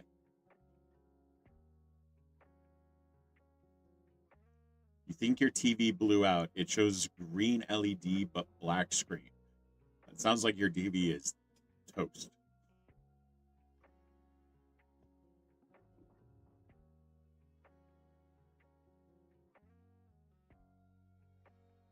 If you clean your PC, does it make the performance better? Yeah. If you clean the dust out of your computer, make sure there's no blockages, make sure the cooling can actually work, then your PC will usually have better performance.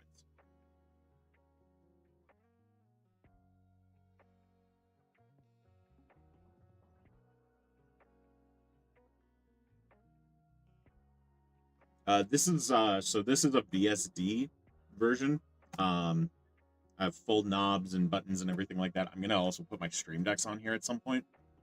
Uh, but I haven't seen a full keyboard that is like this, but that would be very pricey for a full keyboard. Any tricks for soldering a HDMI port? If it's something you care about, don't do it yourself. You should always take it to someone who has more experience. If it's something you actually care about.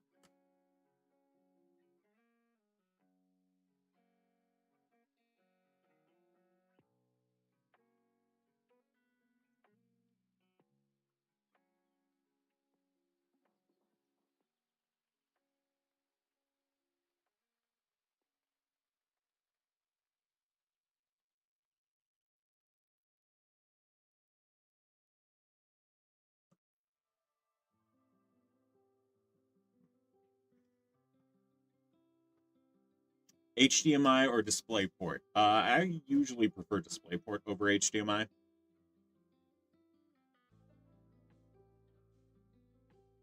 DisplayPort has better performance, better quality. Like DisplayPort just on its own is better, but it always depends on the actual thing you're running it off of.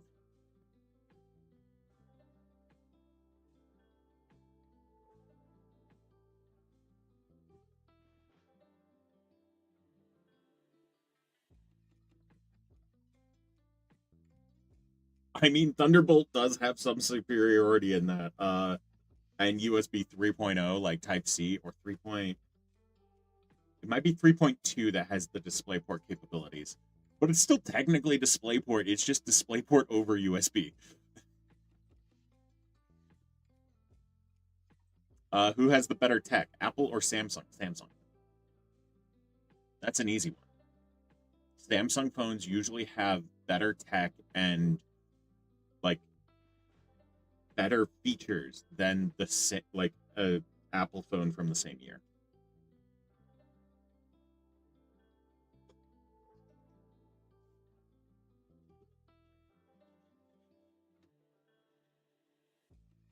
There's a lot of things moving to USB-C being the only cable you need for systems. Like you just have like 6 USB-C cables plugged into it if need be. Okay, the person who keeps asking, is there a higher chip than the R9 5900X on AM4? I don't know. I don't know every single AM4 chip. That's one you're going to want to Google.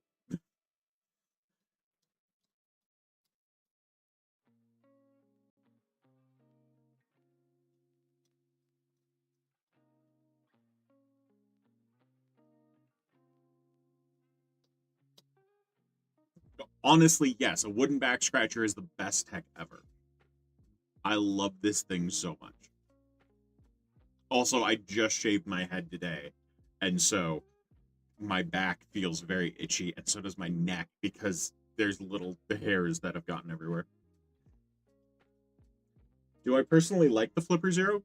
I don't hate it. Like, there's other tools that can do more, but it's more each of those tools are specialized. Like, it's kind of like, yes, I love my cell phone, but at the same time, a DSLR camera is going to take better pictures than my cell phone. Like, that's kind of the same thing with the Flipper Zero. It can do a bunch of stuff, but it does all of those things a little bit worse than other gear can do.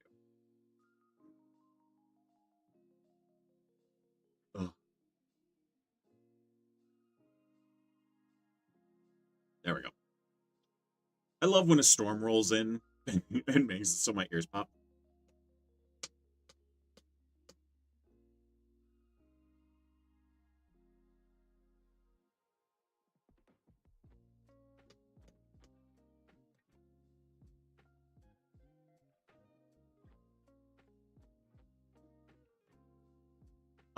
For anyone worried about like re-asking a question, just as long as you're not spamming it, like if you wait for like 2 screens of the comments to cycle through and then you ask again, that's perfectly fine.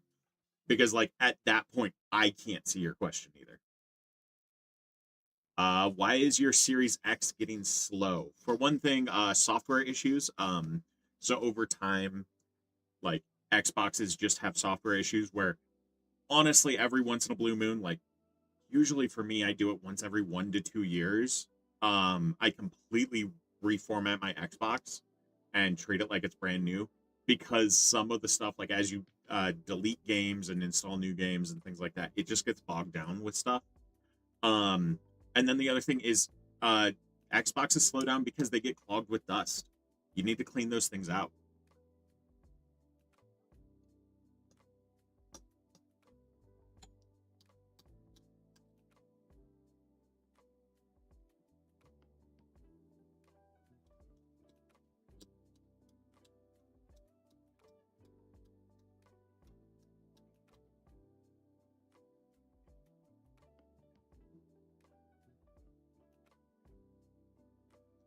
Okay, live to survive. I'm confused by your question.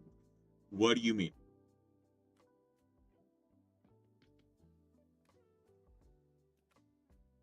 Which is worse to work on, PS5 or Xbox Series X? I haven't worked on either. I started recommending a dedicated shop that does video game console repairs for any video game console stuff. Any chargers I recommend for travel. I'm a sucker for Anker chargers. I love their stuff. Like I also have I literally just pulled it out of my bag because I took it with me yesterday to D&D. So this is the Mfish like charger. You have 4 USB ports on there and 3 power plugs on top. And like it goes, so you have two 30-watt chargers and then a 100-watt charger and a 140-watt charger on the USB-C. And when I go to D&D, I have my laptop with me and I have a tablet with me. So I'm able to plug those in if the batteries start dying. Like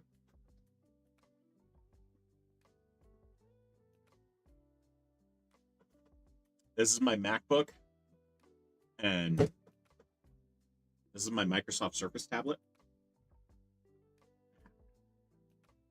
There we go. Yeah, I take both of these with me when I play D&D, and being able to charge them while I'm playing is phenomenal. And then I also have this with me usually. This is my e-reader.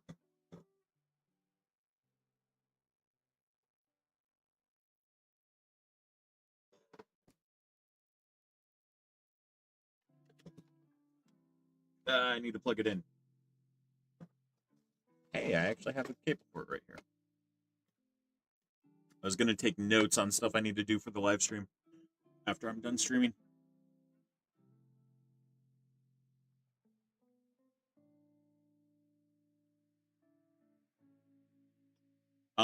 You've switched to USB headlamps and gone off batteries in your camping gear. Is that the smart option or is there a better way to go? It depends on how long you want those to last because the internal batteries in those um can wear out. And so if you want it to be something that is around for like over a decade, then it's not really the best option to go with because you can't easily replace the batteries in a lot of those devices. But you can get rechargeable double A's, rechargeable triple A's. You can even get ones that recharge off of plugging them in to like USB-C. Yeah, it's just And also you can even like if you want to use like USB battery banks, you can get dummy batteries for things where it's like, actually I have some. Let me go grab my battery kit and show you.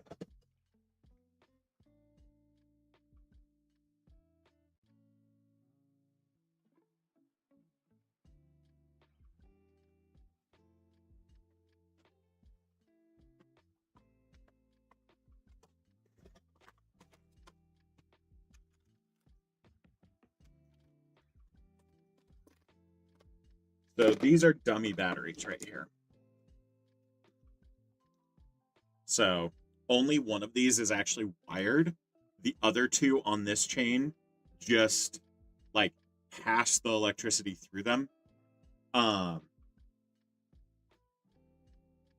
I'm just realizing I wish I just had the dummy batteries like on their own and then the actual one that has power. And then this one gets power from the USB. And it puts out, so because there's 3 on here, this is going to put out 4.5 volts. And you just have USB on this end that you plug into a battery.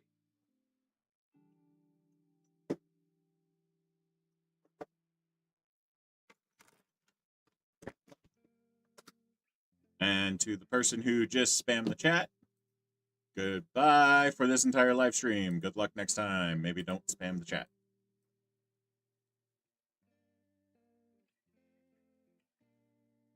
Yeah, like I recommend dummy batteries over anything else. Because like usually a USB battery pack is going to last longer than like batteries in a device. Like just because of how much bigger the battery is, and so it can actually carry more of a charge over a longer period of time, and recharge cycles won't affect it as much as smaller batteries. Hey, thank you so much for the gifts over on TikTok.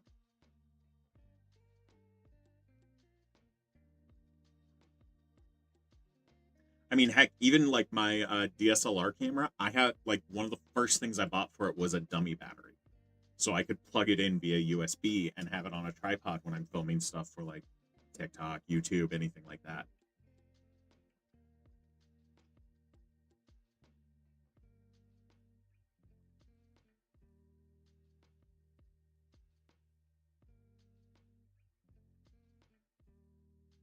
If I only take one laptop with me when I'm traveling, would you take your Surface or your MacBook? I literally take them both with me. Because like when I take this out of the case, like the MacBook out of the case, which I don't usually do, I just have them both like this usually. Like it doesn't take up enough space for me to justify getting rid of one or the other. And using both of them, they both have different use cases. Like I prefer using my MacBook because especially for video editing and things like that, it works so much better. There's another person who's getting muted this entire stream. Goodbye, you spam the chat. Good luck next time.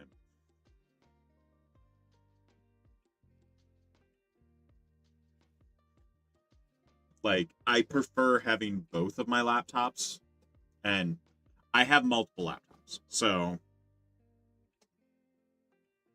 here, let's do this.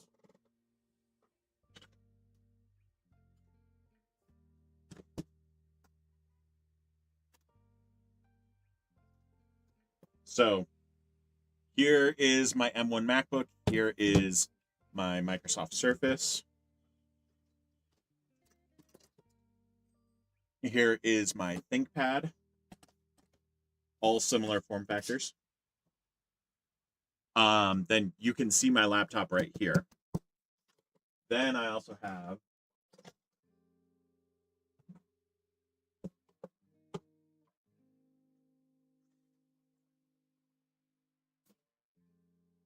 this is my older Mac Pro. This one is an Intel chipset.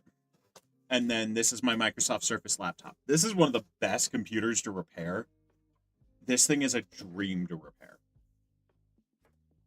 So, like just in this stack, I have 5 laptops, and then I have the laptop right here you guys can see that I'm using. Granted, the Microsoft Surface laptop and the bigger Intel MacBook don't get a ton of use. This one I usually use 3 out of 7 days of the week.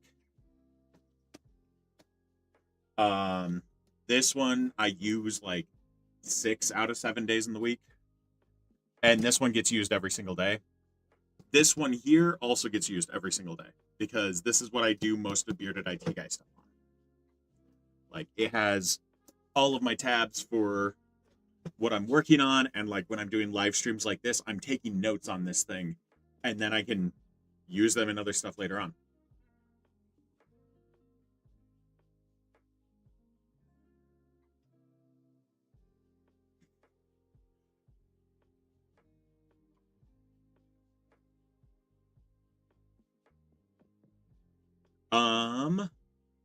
Someone named Cedric asked, "Hey, I got a question. My laptop won't boot Windows even after reinstalling Windows." You are going to want to check your BIOS because I'm guessing Windows 11. But check your BIOS to see what version, like what type of boot it's doing. You either have UEFI or legacy boot. You're going to want to turn UEFI on if it's not on, because like later versions of Windows 10 and Windows 11 require UEFI. They work best with UEFI. There's ways to make them work on legacy boot, but it doesn't always work, and it's a pain in the butt sometimes.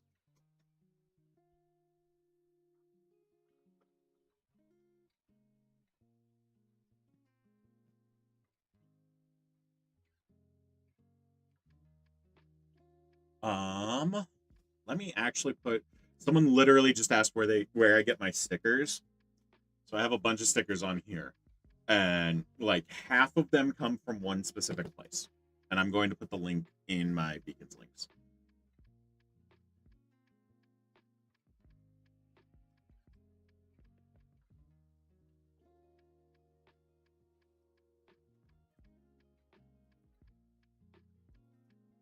I just got to pull up their store page and snag it. And I have full permission to already do this because I already talked to them about this.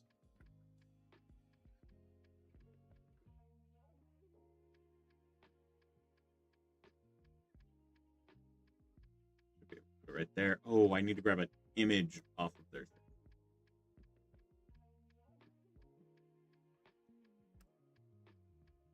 Let's see if that image will work.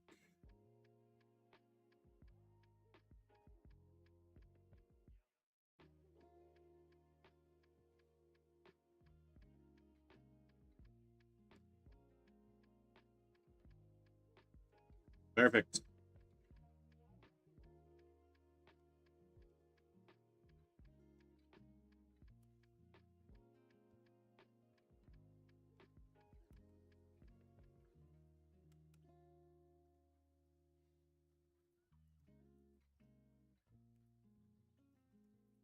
If I could spell, it would help.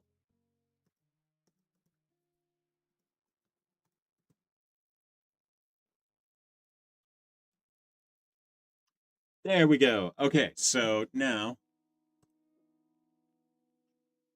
if anyone is wondering where I get the majority of my stickers, like on this laptop, let's see, from here, this one is one of theirs. This one is one of theirs. This one is one of theirs. This is their actual logo with their info. This is one of theirs. This is also one of his. That's one of his. He also made this sticker for me. The Bearded IT Guy logo right there. And then I have multiple computers, so I have a ton of stickers on there. On my links list. Oh, let me reload. This link. It'll take you to Etsy. Octopus Crime Design. He has a bunch of stickers on here that I love. And I even have more of his stickers. I just don't have places to put them. This is one of the ones I need from him. I need to pester him and see if I can get one of these stickers, because if you watch Dimension 20, you know, go owl bears, hoot growl, hoot growl. Yeah, that is where I get my stickers from. That is a phenomenal person. if you do order stickers from Octopus Prime Design, and you can, I can't remember if you can add a note on Etsy, but add a note saying the Bearded IT guy sent you.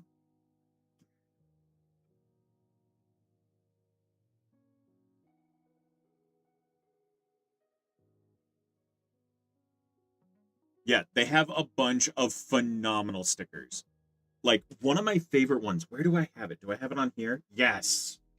So this is one of my favorite ones. It is a boba tea, but all of the boba is D20s. I love that sticker so much. And then I also, if you didn't notice, okay, let's do this on this camera. The old timey guillotine saying "Eat the rich." Like, yeah. So many good stickers. How do you get into IT work without college? I was an intern. Well, I guess he only wants to promote stuff. Someone asked me where I get my stickers from, and I was excited to shout out my best friend's shop. Good fucking lord, dude. That's about as bad as the person earlier who said, "Stick on the topic. You're doing an you're doing an AMA, not answering people's questions." I'm like, that wasn't how he phrased it. Let me find the actual comment and I will read it off because it was so. There we go. Dude, stick on same issue instead of answering questions. It's an AMA, dude, not a podcast. Told me instead of answering questions, I should stick on topic. I did stick on topic. The topic was answering questions.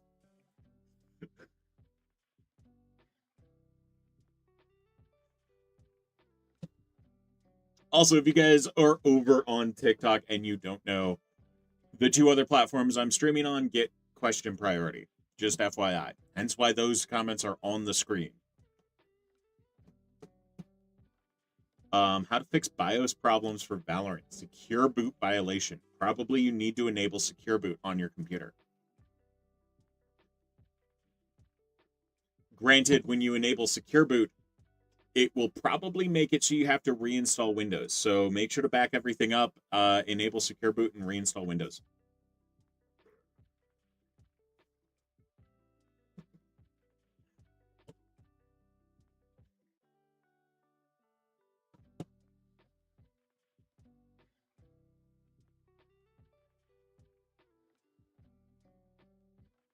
Oh, if I ever do a pre-recorded stream, it will literally say pre-recorded on the stream. Like, the only reason I could think of doing a pre-recorded stream is if I'm trying to show a video that I just released, or if I'm trying to gather questions for a live stream later, or like for a video later. I know at some point I'll probably do that, like have a live stream going for like an hour where it's pre-recorded, but I'm using like, hey, ask questions in the chat and I'll answer them later in a video type thing. Yeah, but it will 100% tell you that it's pre-recorded.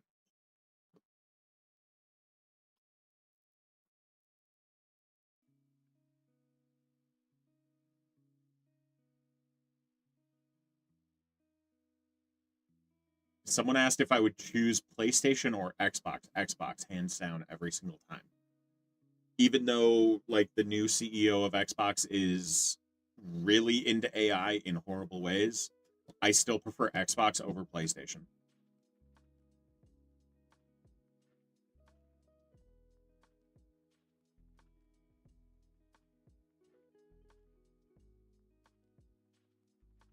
Someone asked, they are a networking and cybersecurity student. And they are wondering what my advice would be. Actually, let me do this. Where did it go? Let's see. Where is it Vixity? Says, I'm a networking and cybersecurity student. What is your best advice? So my best advice is going to be to have a home lab, have a test environment where you can do things. And if you don't have a lot of income to spend on a home lab, Like a computer like this will do you fantastic. You can find places that will sell mini computers like this for less than $100, like without OS and without a drive. That can get you started. Having something like this running Proxmox so you can do virtualization environments and test out building out servers, things like that, will be fantastic. Then I also recommend having like some older network gear. You can usually find businesses that are selling off their old network gear, or you can go to thrift stores. I've gotten so many pieces of networking gear from thrift stores. And so you can usually pick up stuff from there and tinker with it and build out a home lab with it. That's going to be my best advice, especially when you're starting out, because if you have an environment that you can build out and prove that you know what you're doing, it's going to give you a leg up in your career.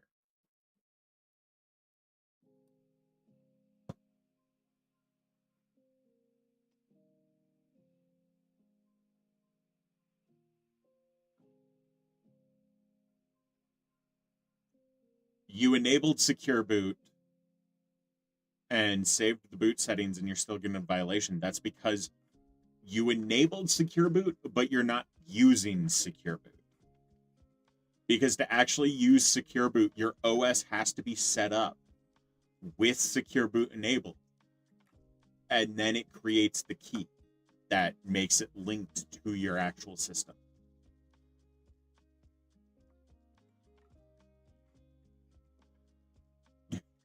Some of the fraud pushers are getting banned. Our work is working. I've given up on it, honestly. Like there was about 2 weeks ago when I straight up given up on calling out the scams that are on TikTok and trying to tell creators, hey, you're promoting a scam, because they don't care. Like the creators that are promoting it, most of them do not care.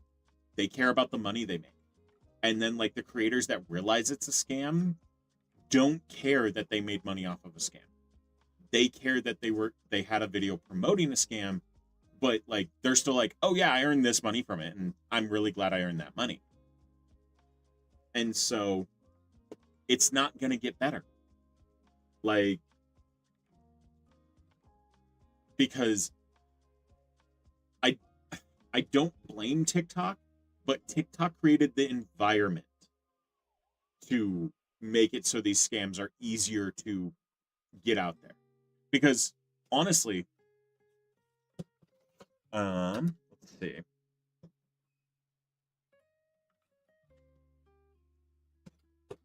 Um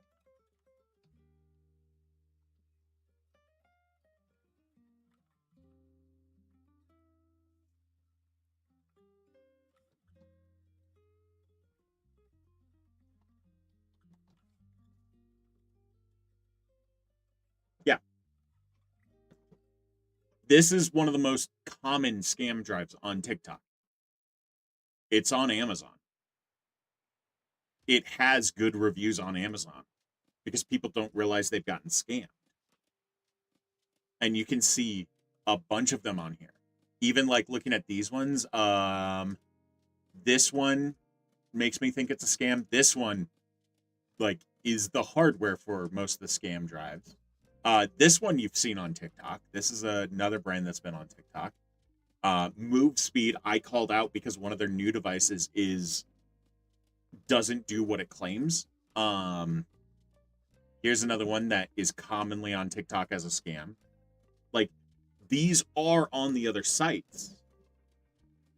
It's just the reason we see them more prevalent on TikTok is because because they're making so much money off of the scam, they're willing to give away a $5 USB drive to a creator who's going to promote their product, because they're going to sell 10 to 20 on quite a few of those videos. Oh, you want to know what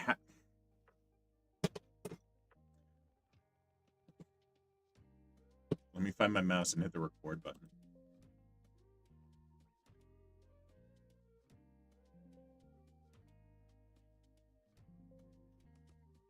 Okay, it's not letting me record. Okay, I will have to grab it from the video later. You want to know what went on with move speed. I think they still have it up on their site.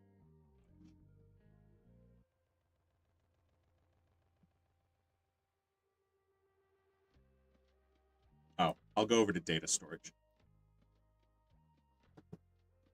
So do you see these two products right here? They sent me one of these. For one thing, on their site, they talk about this feature where you can track it. That they don't sell that version. They told me that they no longer have that version and apparently don't sell that version. Like, even if we look here, there's no option for the version with a tracker. Let's see if they have more pictures about the tracking stuff. I don't see any more pictures. From my experience, they don't have a storage bag in there either. Scroll down. Touchscreen plus tracking. The tracking is not in any of the current versions. But this is the main issue right here. See how it says encryption on the left-hand side of this screen? The drives are not encrypted. There is no encryption on this drive. There is no feature for encryption on this drive. So there is no tracking on this drive and there is no encryption on this drive. Apparently, originally they had a tracker built into the casing, which was one of the Apple AirTag trackers, like one of the cheap version. But yeah, the encryption on this drive is just this keypad where you can make it lock. And the way they make it so the drive locks is it turns off the drive reader. So if you open up the drive, which is super easy to do, it's 4 screws on the back, and you remove the SSD that is in the drive, you can plug it into a reader and read all of the data. There is no encryption. I even went over with them and was just like, okay, how do we enable encryption? And they walked me through setting up this key, and they're just like, yeah, that'll enable the encryption. I took the drive out after enabling the encryption and could read all the data on the drive. I even have a video on my channel where I show that this is actually happening. And yeah, it like, that is really bad. And I think it's one of the reasons why, if you look on TikTok right now, you can't find this drive on TikTok. But they are still selling this drive. And it doesn't have the features that it claims to.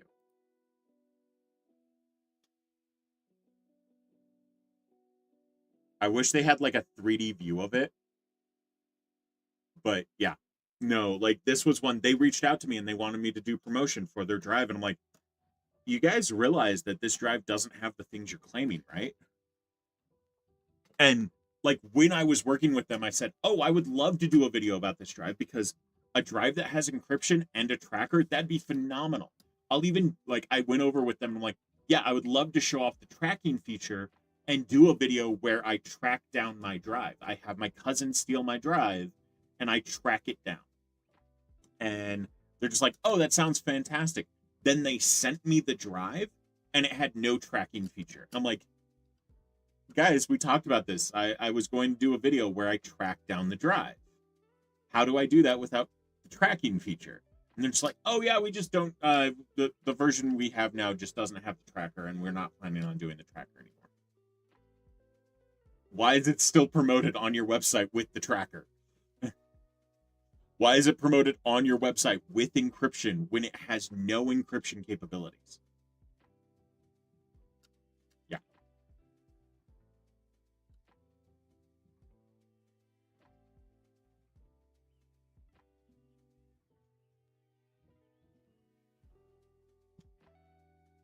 Also, if you guys are over on TikTok and you do not know, I prioritize comments over on YouTube and Twitch. So if you guys comment over there, it is more likely that your question will be answered.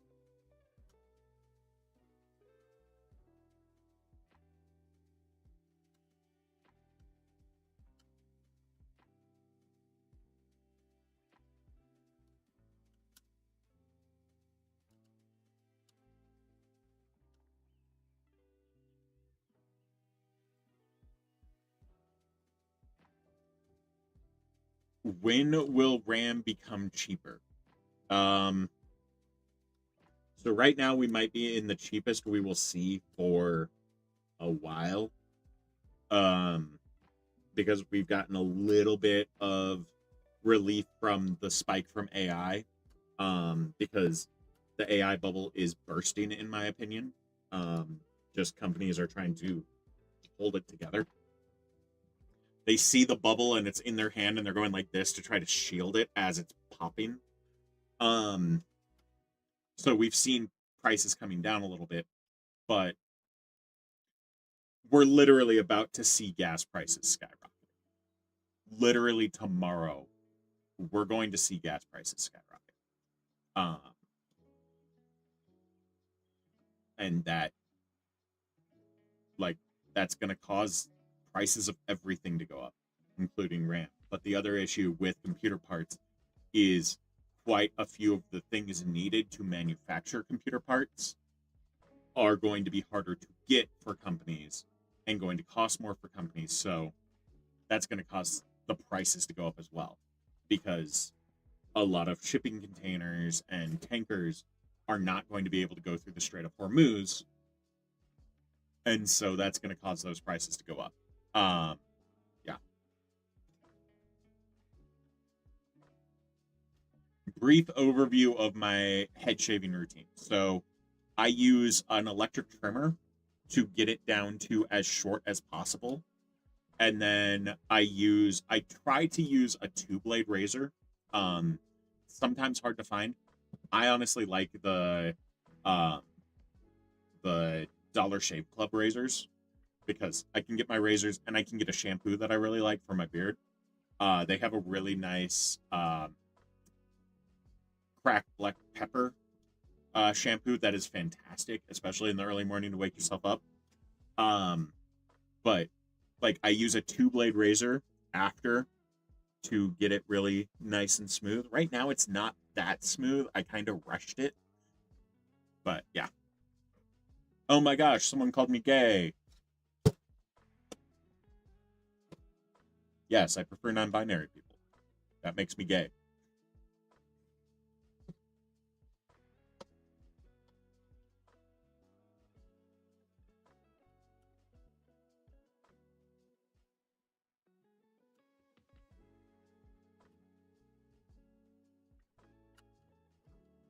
Your computer turns on, but it won't send anything to the screen. What should you do? So,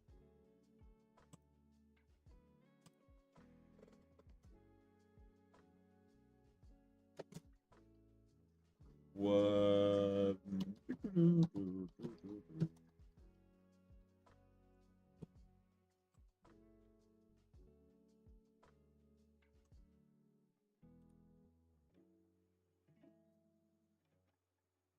I don't want it from that site. Where is lag? Yes, no. It's too big of one. There we go. You are going to want to get one of these, because if your screen is not displaying anything, but your computer is on, that means that there is something wrong with your computer and your computer can't tell you what's wrong until you plug in one of these. This is a motherboard speaker. So let's see if they show it plugged in any of the pictures. Nope. So a motherboard speaker, where like the pins for your power button and everything like that are on your motherboard, is usually a spot for a speaker, or it's going to be nearby. You're going to plug this motherboard speaker in. The red line is going to be your positive. The black line is going to be your negative. So on your board, it'll show a little plus sign telling you which way to plug it in. You plug this thing in, try to turn on your computer, and it should beep. It should beep telling you what is wrong, why it's not booting properly. And then you look up your motherboard manufacturer and you type in the manufacturer beep codes. You can even get more specific, type in the motherboard, like, actual name, like the, what's it called? The model number. And then type in beep codes, and it should give you the full, like, breakdown. These beeps mean this. If your computer is not displaying out and it's not beeping when you plug one of these in, turn off your computer completely. Hold down the power button until the power is like out of your system. So like turn off your computer, turn off the power supply, hold down the power button so there's no power in your system. Even unplug the power supply if you want to be super cautious.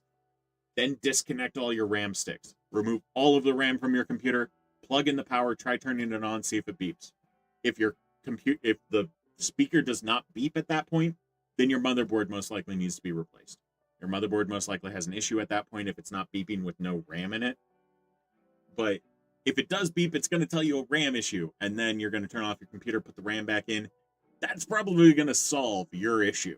9 times out of 10, it's a RAM needs to be reseated in your computer that is causing an issue. But yeah, this is what you need. You need one of these speakers. They're super cheap. I mean, look at this. Less than $1. Yeah.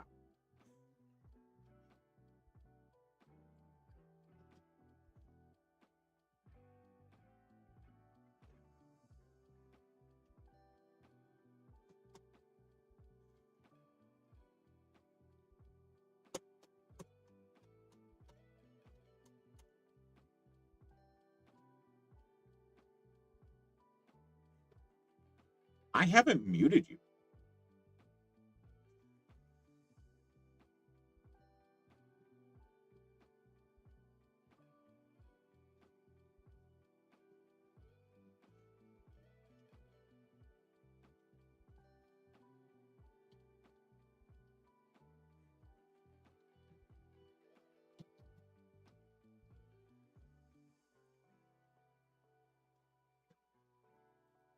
Let's see. I want to look at my Twitch page really quick.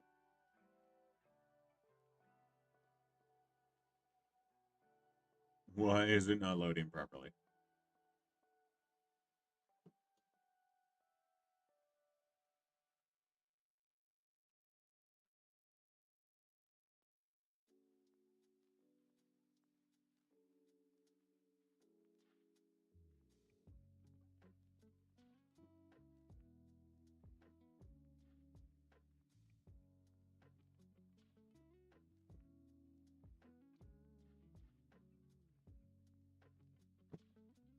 I want to see this.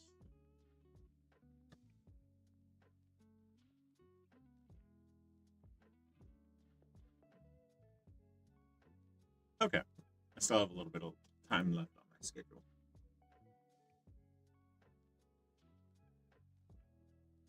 Currently fighting your VM. Pray for you. What's going on with your VM? I need to know.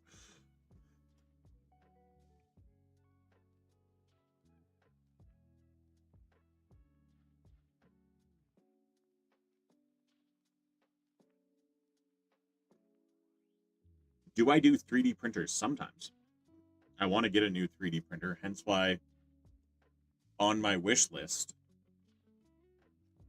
I have right here, I have one of the Bamboo Labs printers. If you guys didn't know, I have a wish list for making stuff on this stream better, and also for making my cats happy. I have like 2 things for my cats. The rest of everything, except for the Game Pass thing, that's just a, hey, if someone wants to buy me Game Pass, that'd be fantastic. But yeah, like I have a cat tree that I would love to get for the cats. At least I found one that is through this wish list program. So I'd love to get that for the cats. And I know people love my cats. Where did Sushi go? Oh no, I bumped things on my table very drastically. I just noticed something on the floor that should not be on the floor.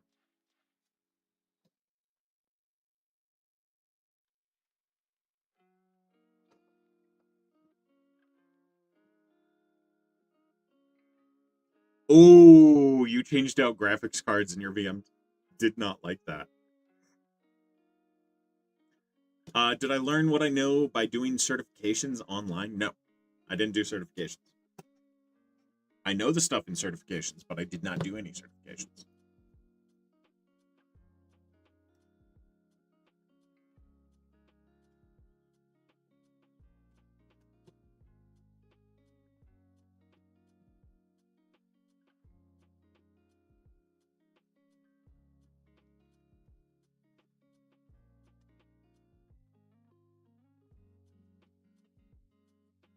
What are the best ways to find cheap tech? I mean, there aren't really, like, your best ways are going to be like things like thrift stores and used hardware.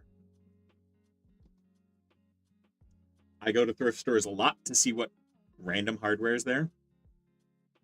And yeah.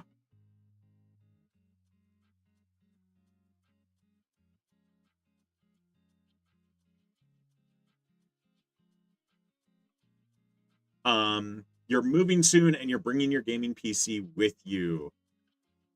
You know you should take out the GPU and put it into the original packaging, but should you also uninstall the CPU cooler? Yes. Um, like for short distances, I don't like shouldn't worry about it too much, especially if you lay it horizontally.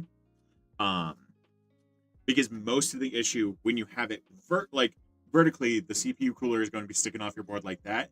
So every bump is going to be causing that. But if you have it laid down horizontally, like it's going to be sticking out like that. And so bumps are going to be moving the whole thing instead of that big weight moving in a direction you don't want it to.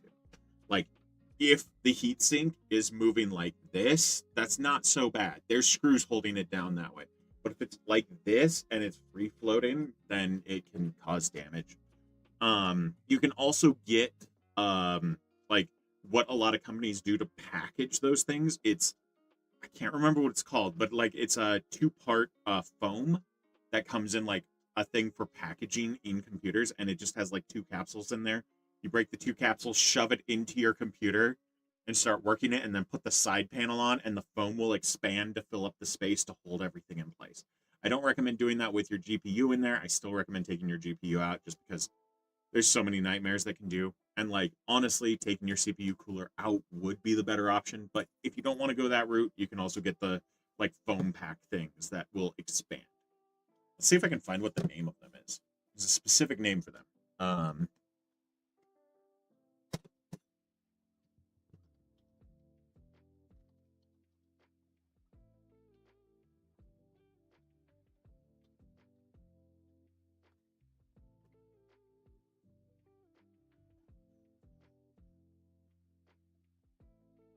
Okay.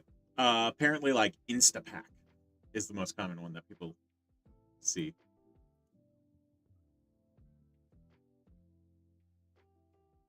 Oh, that's a whole bunch of them with tiny little things, like tiny little images of them.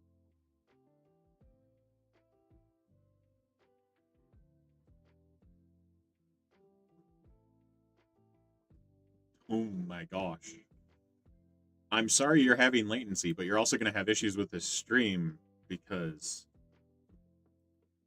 you're now muted for the entire stream. Good luck next time. Maybe don't spam the chat. Also, you're not going to learn about quantum computers when you spam the chat. Is it Rapid Pack? Is that what I'm thinking of? Like, there's a term for it.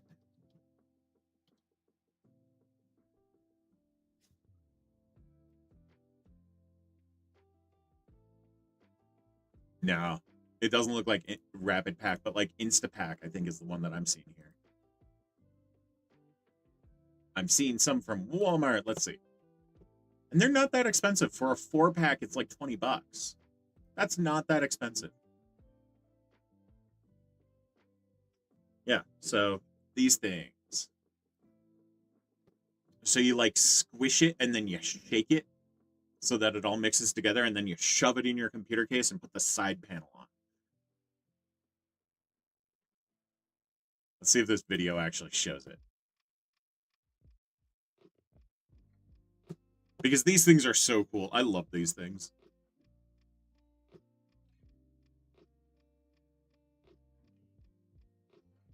Hey, thank you so much for the gifts.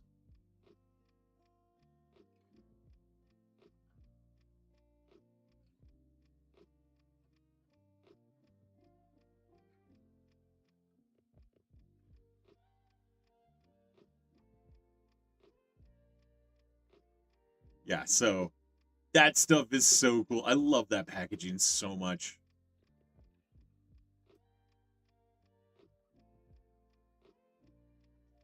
Yeah. I've had to pack a few desktops for clients who are moving cross country. And so this is usually what I go with. But it's been a while. It's been like years. How does a Trojan virus work? Well, the main reason it's a Trojan is because it pretends to not be a virus. That's the whole point of a Trojan. And so it'll usually pretend to be a program and then at some point flip the switch and be like, hey, actually, I'm a virus, and your computer is toast.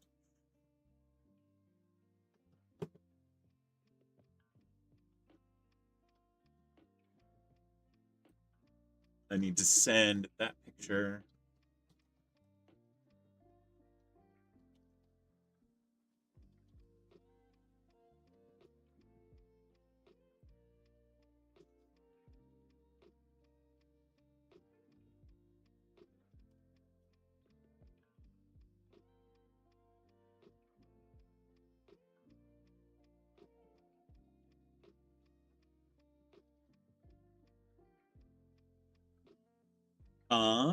You have an unrelated question, and you don't know if it's my area of expertise. You're starting as a network engineer in 1 to 2 months. Do I have any advice for things to relearn before you start? Honestly, the thing I would recommend is if you can get access to a Network Plus certification book, like skim it. Just start going through and see what is like see what things you don't really know the best and then start reading those sections. That's usually what I do, like with A plus certification and other things like that, is I just look through and see what I don't know and then start learning those things.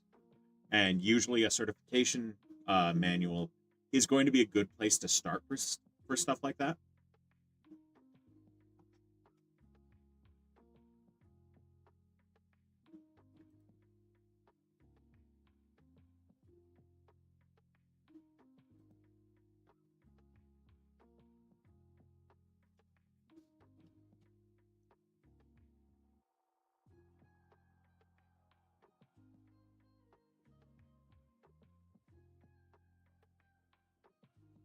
See if I can do this. Um,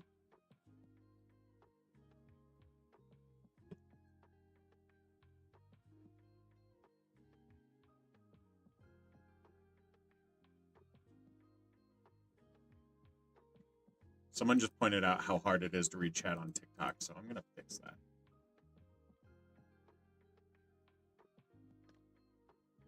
That also makes me wonder how easy is it to read chat on YouTube?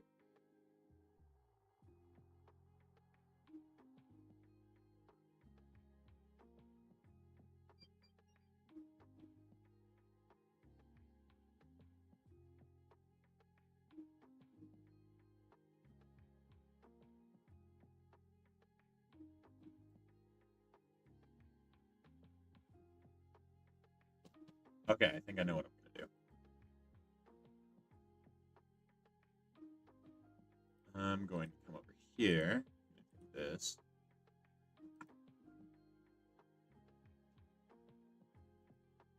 We are going to apply, which one is it?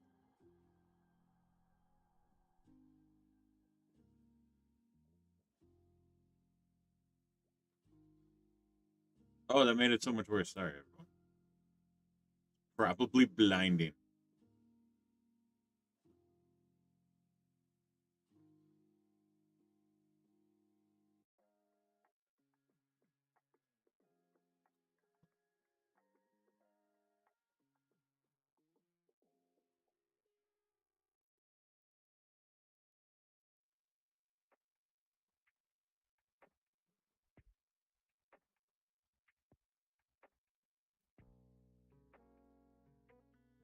Okay, I think if I do that.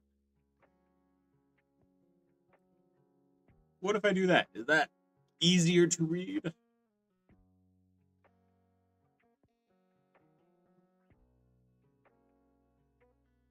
Yeah, that is so much easier to read.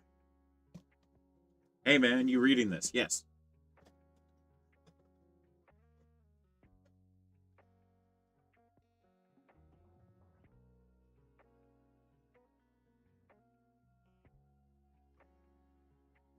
Yeah, if you're going to get a certification, The thing I always recommend doing, if you have a job, see if they'll pay for it, because it's valuable to them.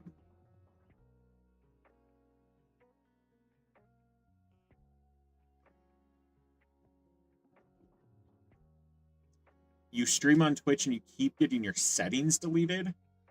Are you like, what are you using to stream on Twitch? Are you using OBS?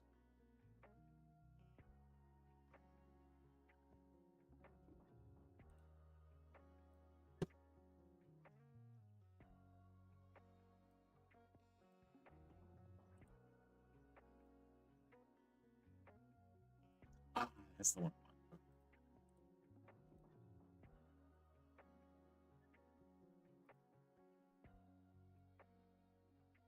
You won't be able to see chat for a second, everyone.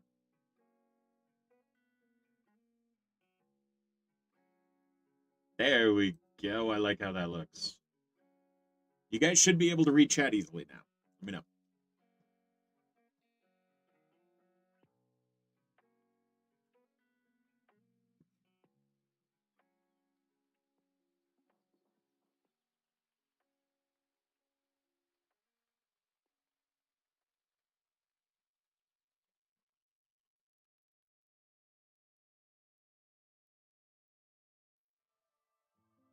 You keep getting a bunch of blue screens on your computer. What error are the blue screens saying? Because a blue screen is going to give you information on it as well.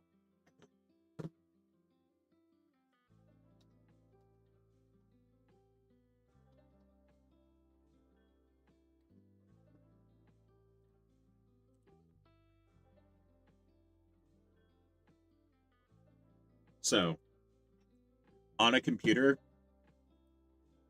it's going to give you information. This is all information right here. So you want to read what that is and see what the error code is that it's telling you. See what part it's telling you is having an issue, what program, things like that. You can also use software like this. This is PC Doctor Toolbox. There's a link for this one literally on my page. And this you can use to scan your hardware, see what's going on, see if there's an issue with your hardware. And then this notification area will usually tell you issues that you might not notice, like things from Windows Error Log.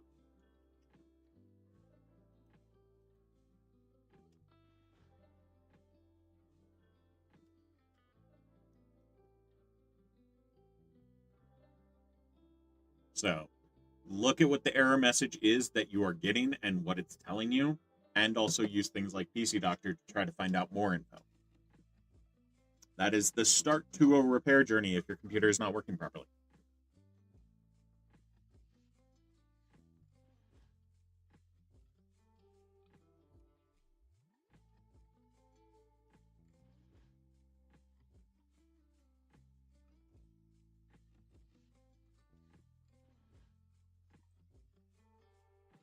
I don't have a recommendation of a specific MOBO for a specific processor.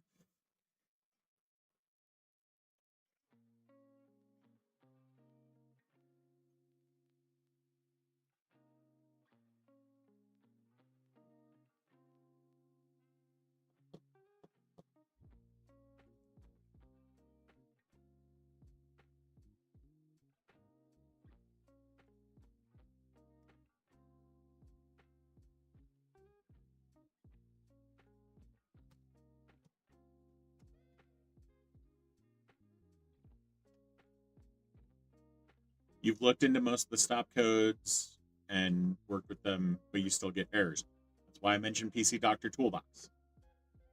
Install that, test your hardware, see if there's a hardware issue.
if you're going to rage out in my comments because I don't notice you replying to me because I'm answering another question and you're saying that I should stick to only your issue, fuck off. Like, seriously, you as a streamer should understand. Here is my chat. Here is you freaking out. I have to scroll up multiple minutes to find you talking about what you're asking about. The reason I answer another question, then I go looking for your response, is because I'm not going to sit here going, okay, what streaming software do you use? Now I'm going to stare at chat for 5 minutes to see if you even respond. And it's going to be dead air that no one is going to want to watch.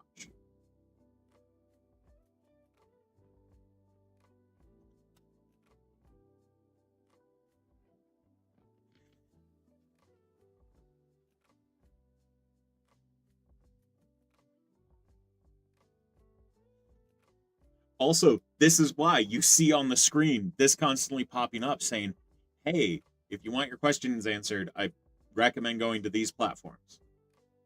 Because I can see the chat easier from there.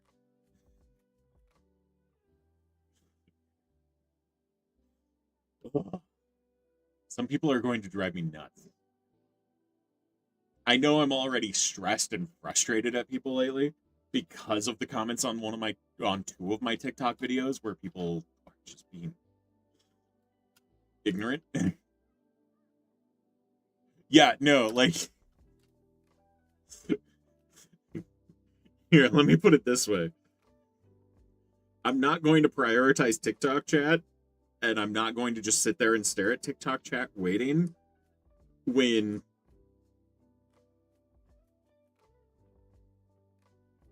this is how much I make in a month off of TikTok. Doing their programs and doing the things that they tell me. So, yeah.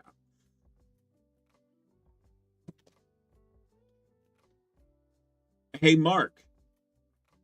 Do you not realize that there is a delay between you saying something in chat, me seeing it, and then you getting the video feed of me replying to you? You might reply instantly when you hear me ask the question, but there's still a delay there.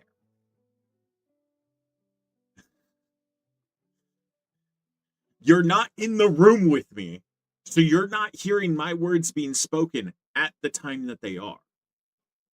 On TikTok, let's see, what is the delay on TikTok right now? We'll put this to the test right now.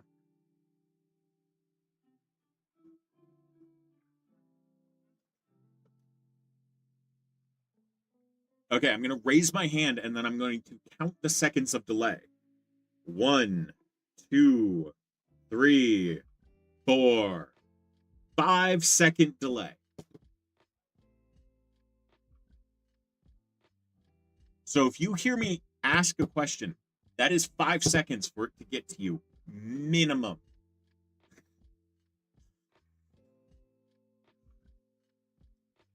So yes, I'm going to answer other people's questions while I wait to see if you respond. You said that it was OBS.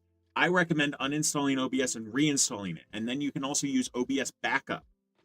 There's built-in stuff in OBS to back up all your settings and restore them if need be. But if OBS is not remembering your settings, then something is wrong with the program itself.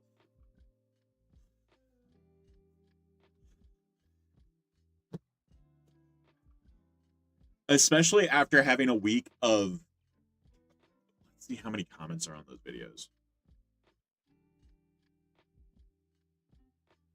I have one video where I show like a tip. Hey, this is how you can more easily do X. And countless people telling me, well, I would use this method. Or telling me I'm dumb for not knowing a different method. I'm like, guys. Yeah, like on one video, I have 300 comments. On the other video, I have 500 comments. And half of them are telling me that I'm an idiot because I'm not doing a specific way that they recommend doing it. Or I didn't mention like 50 million other things and make the comment, like the video, like 10 minutes long.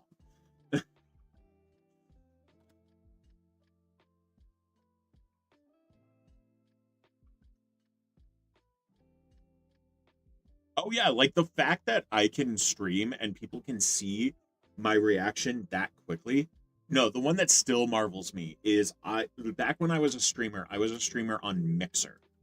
Um, I also streamed on Twitch as well at the same time, but Mixer was my priority because on Mixer, the delay was less than a second. Someone like I'm near the West Coast. Someone on the East Coast could see what I was doing in less than a second. That is insane. And so, like, I miss Mixer. Mixer was phenomenal. But Microsoft bought them. Originally, Mixer was called Beam, and I loved it when it was called Beam. And then Microsoft bought them, called them Mixer, and then like just couldn't compete with Twitch, pretty much. Like it was starting to compete, and then they're just like, "And this isn't paying off enough," and so they just scrapped it. The other really cool thing you could do with Beam was you could have someone play your game remotely. And I'm just like, this is one of the coolest things ever.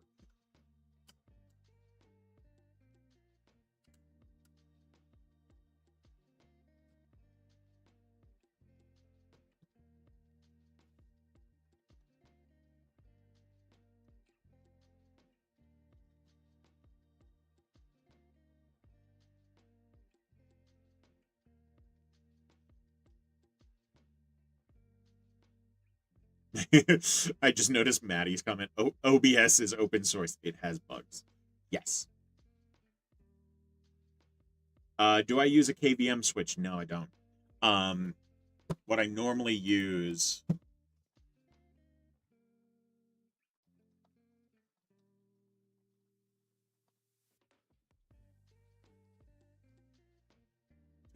I use Seamless.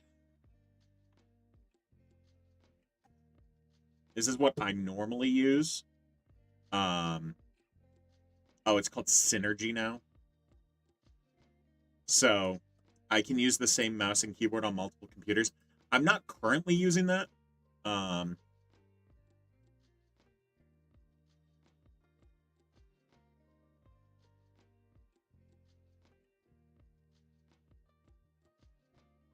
wonder if I have access to Synergy 3 right now. I haven't looked in a while. But I use this or the other thing that I do, and I just showed a second ago. That's that window. I need this window.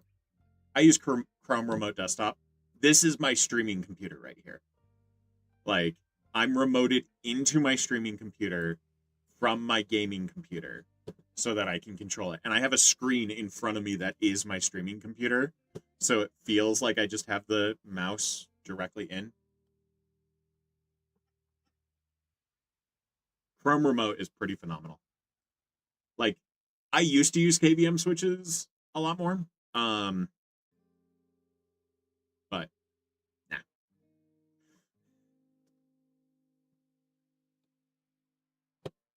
Remoting into something just makes it so much easier for me.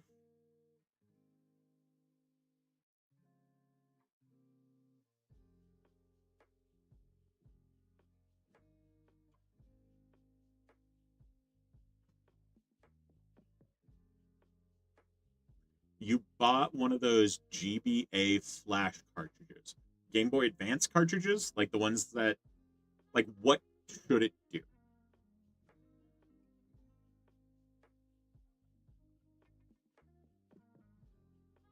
Yeah, Synergy is technically like a network KVM. And then I also have my other KVM, which is my Pi KVM.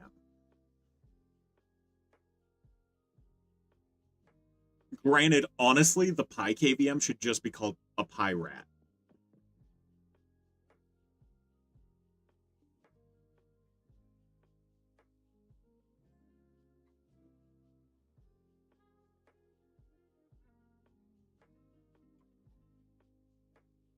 Wait, did you not know you can use virtual camera? Like, so the way I'm streaming on TikTok, So here's TikTok. This is a virtual camera. This is my feed from OBS, and I have my virtual, like my vertical stream here that goes to a virtual camera. And then I have my horizontal stream here. I have my full chat where I can see everything, but only YouTube and Twitch get onto the screen. But I just have this vertical stream go to a virtual camera over to TikTok. And then I just use the same audio sources that I use on here. Eventually I'm going to get it's on my wish list. I'm going to get the Wave XLR and the Wave DX. Like that's going to be my audio setup, so I can control the audio from there and have the output from this go to TikTok and Twitch. Like that's the goal, is using these to control my audio.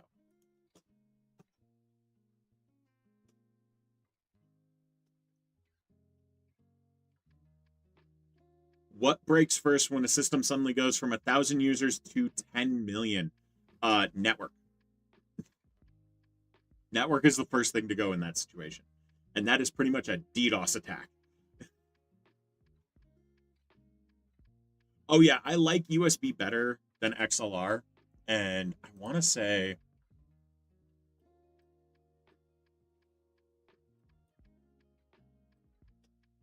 I'm trying to remember if the Wave DX is one of them. I know there's one of Elgato's mics that can also do USB. I can't remember if the Wave is the one.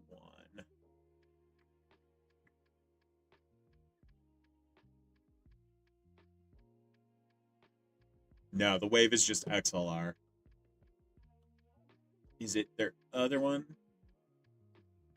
The reason I put the Wave DX on there instead of the Wave 3. Doesn't the Wave 3 have...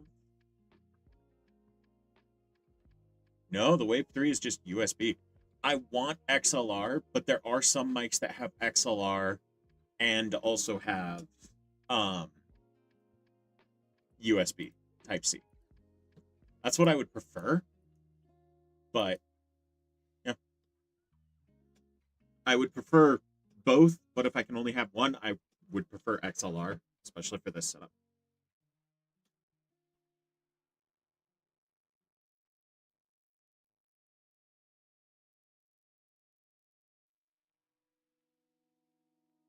Are software engineers cooked because of AI?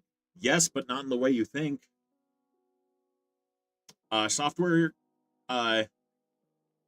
engineers are cooked because of AI because so much slop code is being made right now. So AI code is kind of like if you have an intern code for you and then you fire that intern. You have no full understanding of how that code actually works. You're going to have to go back in and learn what the code is doing and learn every part of that code to properly service that code. So we have a lot of code that people don't know what's in it and won't know how to service when things go wrong. Won't know how to upgrade, won't know how to add features, won't know anything about it. And so, like, software engineers are cooked because they're going to have to go through a bunch of slop code. I'm no longer allowing anyone in my comments to call it vibe coding. If they call it vibe coding, I'm replying with slop code. They're slop coding. Raven asked something.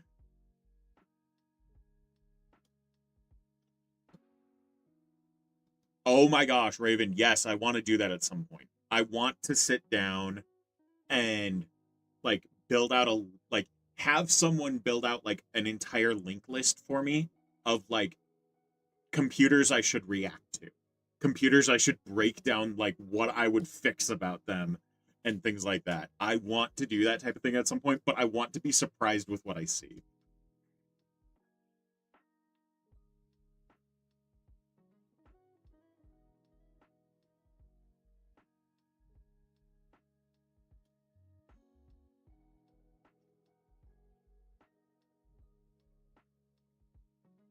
Like at some point, I think it might be a thing where it would most likely be a video because I don't trust people to have me do it live. Um, Unless I had someone go through it before I go through it and delete all the things that would be not okay to put on stream. Um, but like have my audience like fill out a form. Hey, put all of like the things you think I should react to on here, and then go through and actually react to it live would be a lot of fun.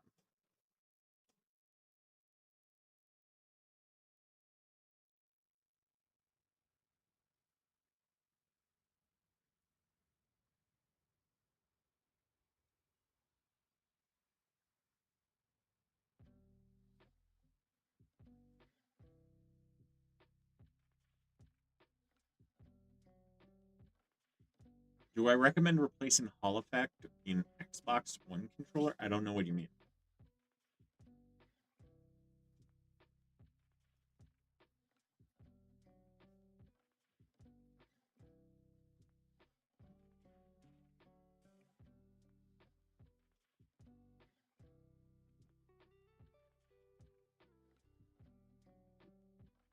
What tech product released on the 20th of November in 2022? I don't know what specific tech product released at that point.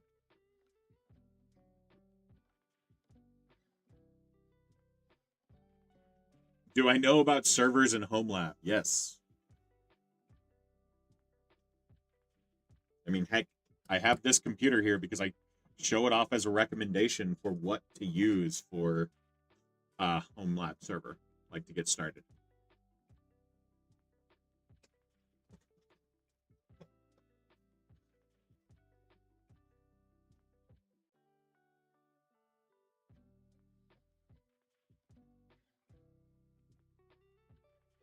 Oh, it's gonna be weird for me to stream next week.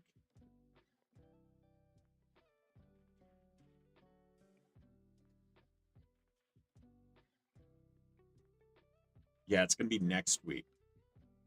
This week I won't have issues, but next week, like, my partner is going to be here, and so I'm going to be streaming with another person in the house. What's the computer you recommend? Whatever one gets the job done. I mean, my favorite computer company is Lenovo. That is my most recommended computer company. And then usually I recommend the ThinkPad systems.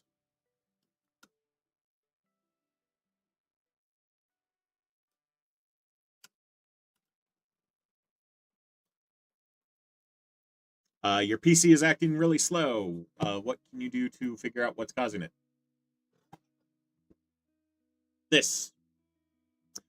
You're going to open up Task Manager. You just right click on the start bar, hit Task Manager. It'll open up this screen. It'll show you this. Let's see. Can I get the simplified mode? Yeah. You're going to go to Performance, and you're going to look at these. Any of these that are above like 70% utilization, that's your problem. You're going to look at CPU, memory, and GPU.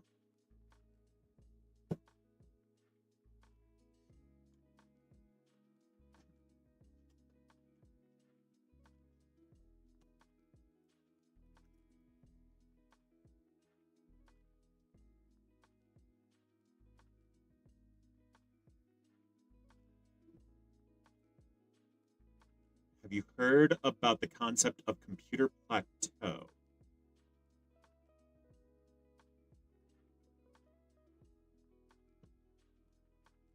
Oh, I don't want that. What do you mean by computer plateau? Like performance plateau? I don't think we're hitting a performance plateau, if that's what you're talking about.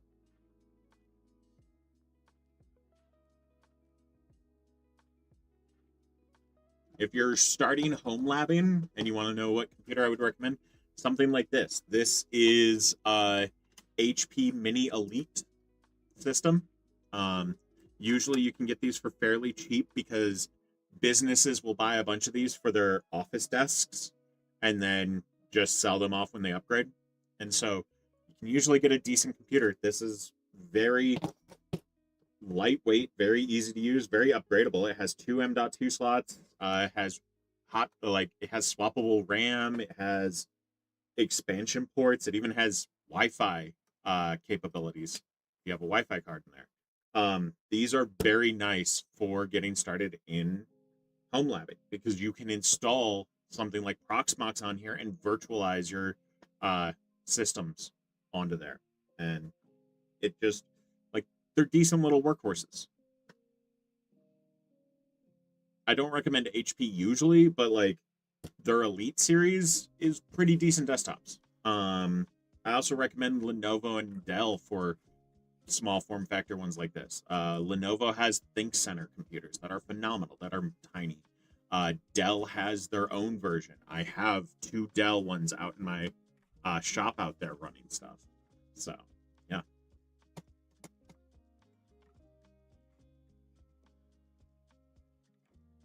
How hard is subnetting really? Not really hard. Once you learn it, you can usually remember it. I still pull up a subnet calculator just in case I'm wrong.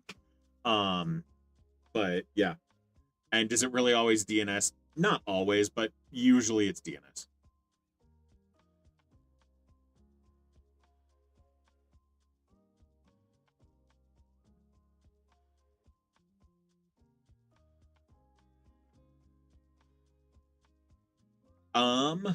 You okay, so someone asked, they have a controller that cannot register forward and backward motion, but left and right does register. Should you replace the components on the joystick or just replace the controller altogether?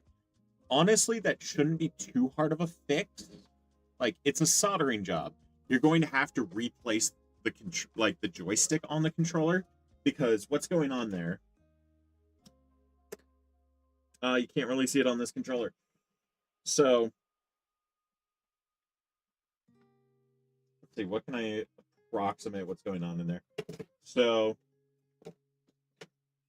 inside of a controller, you have, this is the joystick. Move the keyboard so you can see easier. So, this is the joystick, this is the top of it that your hand is on going like, doop, doop, doop, doop. So next to it, on this side and on this side, are potentiometers. So just things that can measure resistance and measure which way something is rotated. And so one of those has completely failed for you. That's why you're only getting left and right movement and not forward and back movement, because the one for going like this one is not working, where the other one is working. And so you're going to have to replace the actual joystick because these two parts are connected to the joystick. It's all one piece. And so if you don't mind a soldering job, you should be able to fix that one. It might also be one of the leads to that part of the controller is not working properly, so you might want to double check as you're in there. But yeah, if you want to fix it yourself, that is one you can do. You just need to look up the exact part number and find where is someplace you can buy it from.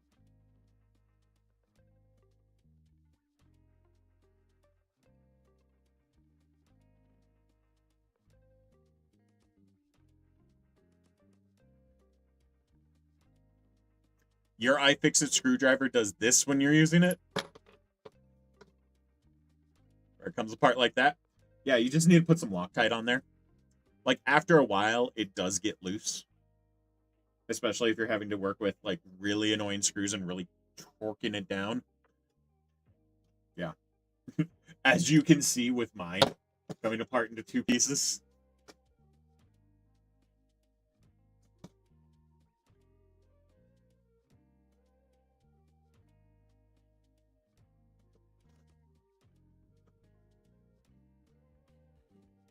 How can you fix stick drift?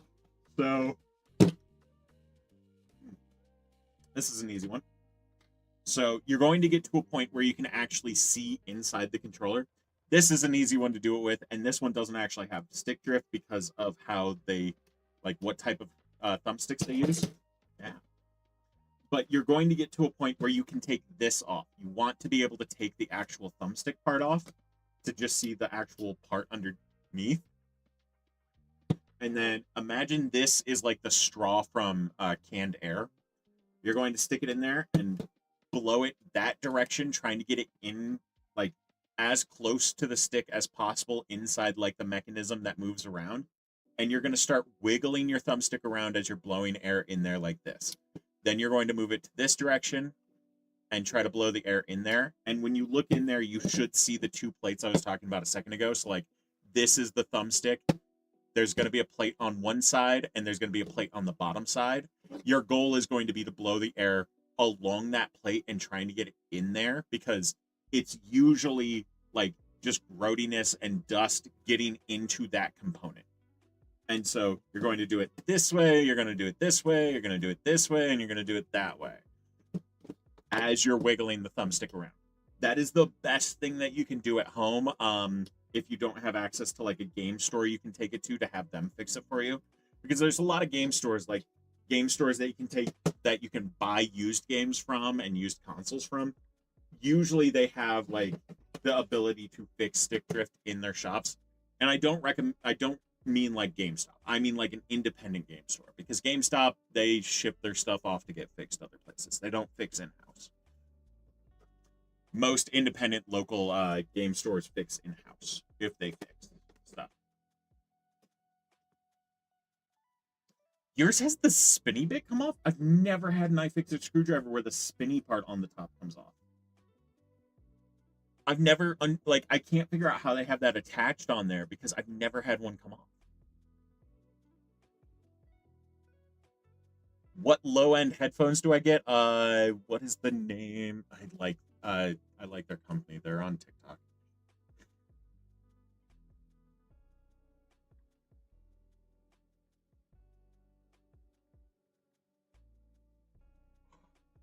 My phone is running slowly. Let me find it for you.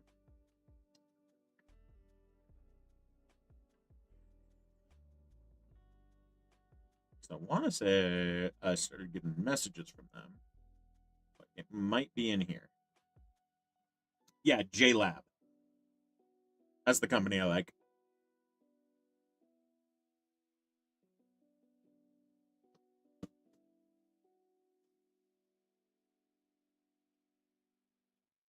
The controllers on PlayStation don't do what?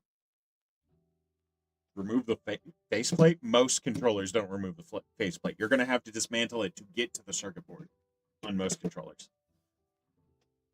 Like, to clear out stick drift, you have to disassemble the controller to a decent degree. I like GameSir controllers because the, like, swappable joysticks, amazing. Being able to just take off the joystick, like, I have two different height joysticks. I know it's hard to see, but this joystick is a little bit taller because I prefer having that a little bit higher so I can quickly go over to the buttons there. Or if I'm doing claw mode, I can hold it a lot better. The claw.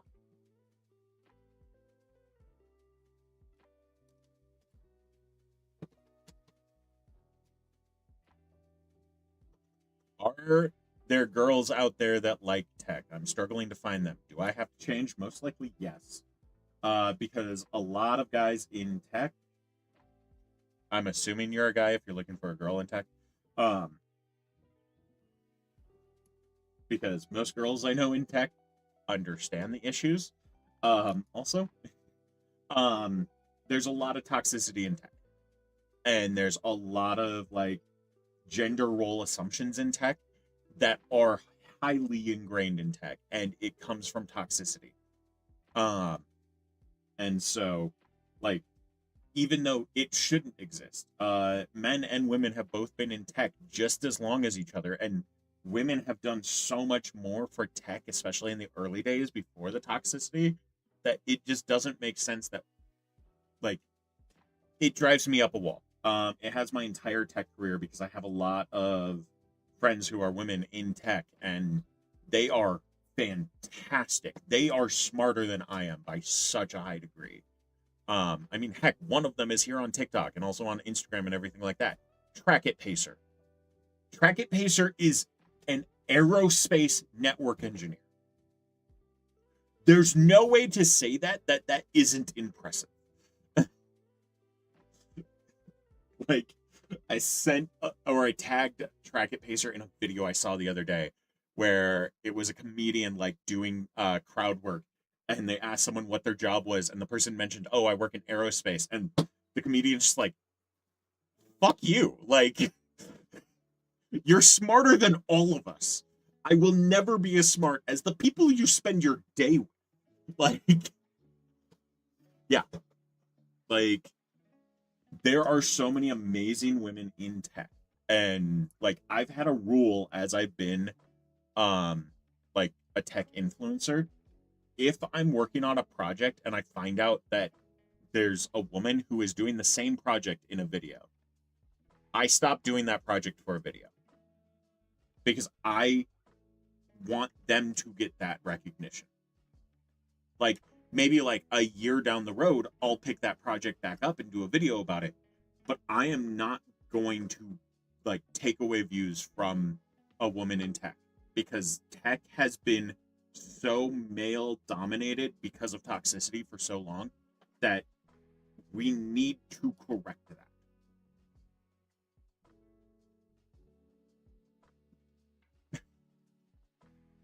Maddie, there are 3 chats. Oh yeah, I was gonna try to get the YouTube horizontal and vertical working today. I just didn't.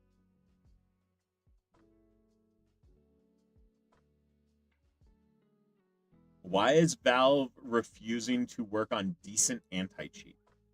Uh, Anti-cheat always has trade-offs.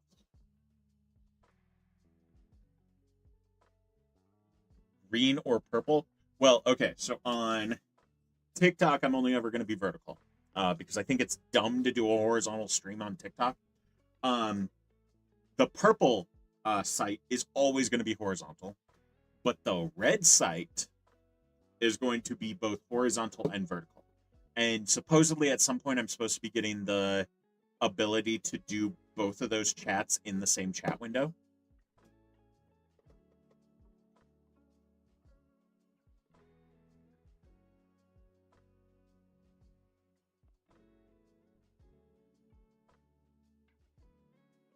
Is this thing able to hack traffic lights? I mean, technically in a way, um, because it has an IR blaster. So if you didn't know, a lot of traffic cameras have an IR receiver, and so usually it's the traffic cameras. Sometimes they have another sensor there, um, but usually like they mount it with the traffic camera, so it's usually all in the same thing. Um, Also, I want to say, Maddie, you should be mod on all of them. Let me know if you see one that you don't have mod capabilities on. You're mod on that one. Let me see this one. Sorry, I got distracted really quick. I will finish.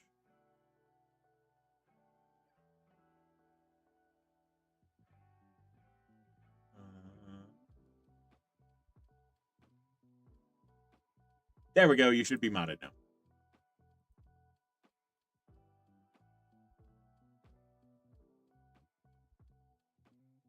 Oh yeah, Twitch is just a buffer icon right now. I don't know if I'll be able to restart the Twitch stream without causing an issue. Let's find out.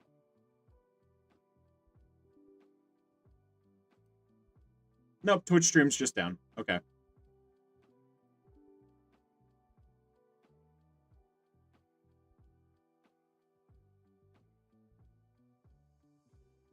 Yeah, Twitch is so slop coded. It's one of the reasons why I'm just like, I'll do Twitch if I can. It's not going to be a priority right now. But FYI. What was I saying before that? Let me look.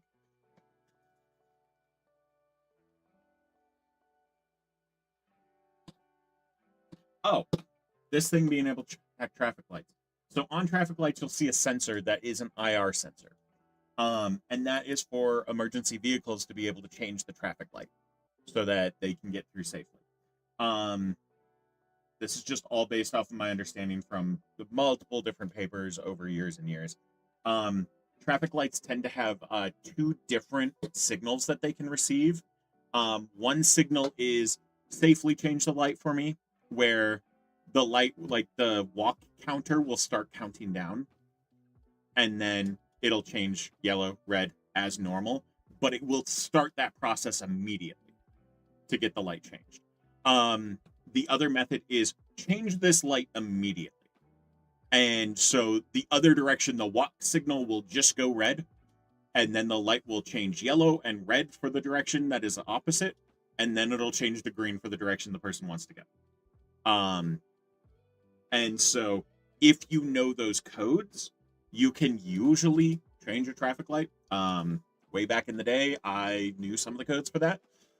It was really hard to find out, and I don't recommend doing it because it's not exactly legal. But some universities have tested it out, and I know some have tested it with this. This doesn't have the strongest like light for doing stuff like that, but it can still work.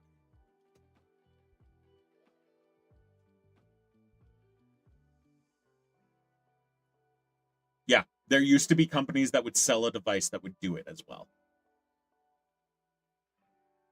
What's my oh shit moment story in tech? I'm honestly not sure. And there's also a lot of different types of oh shit moments. Like, there's the time I accidentally plugged in the power wrong on a desktop and lit it on fire. That was an oh shit moment. Granted, I only lost the floppy drive. That's what got plugged in wrong. Still lit it on fire. Then I also have like the oh shit moment of realizing I had taken the network down in an entire building because I had put a loop back into the system without realizing. What are some other ones? Oh.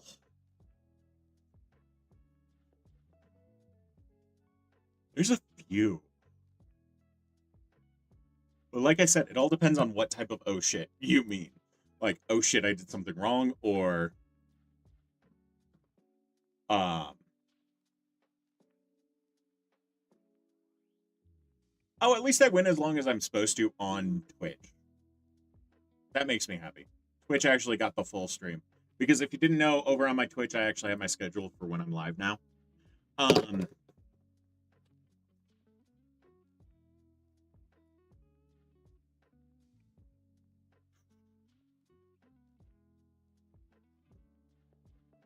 Trying to think of the other like major oh shit moments. I mean, I've had oh shit moments like, holy shit, this is my job. Oh, I know one of my favorite ones. Okay, here's a good one.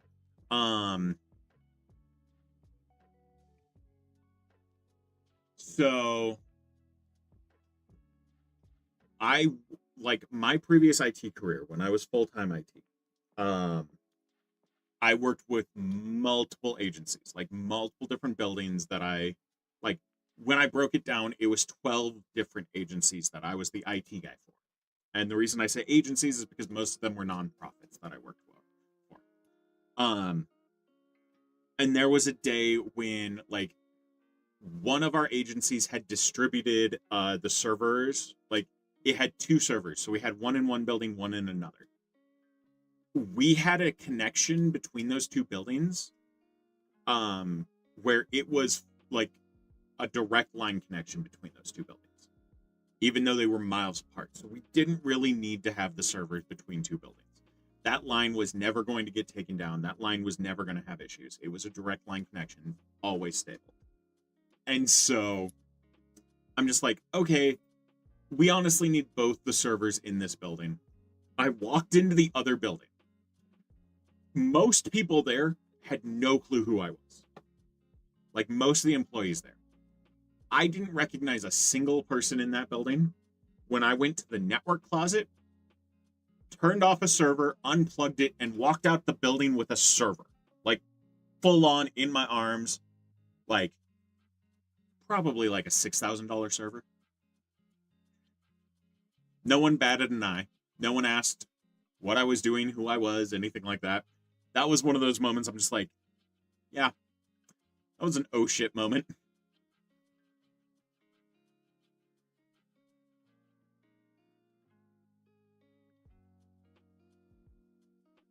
Does AI pose a threat for cybersecurity now or in the future? Actual AI might. Large language models, not really.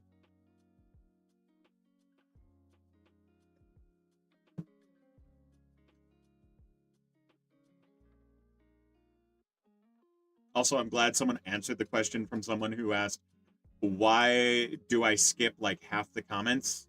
Yeah, there are a lot of comments on my screen and multiple platforms I'm taking comments from. By the way, someone asked if this is a vape. No, this is a screwdriver. I have a vape that looks the same colors as this in my drawer.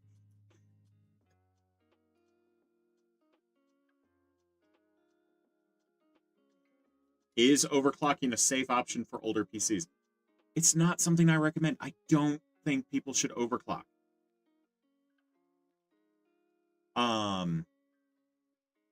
Like straight up.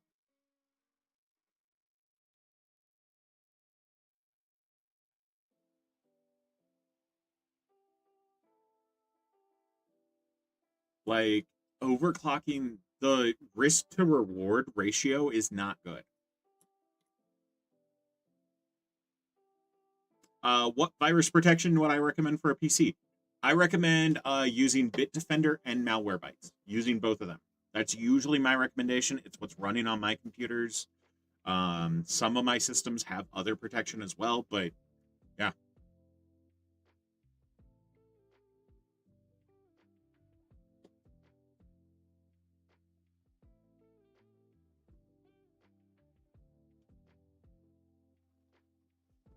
What's the longest I've ever spent fixing something that should take 5 minutes?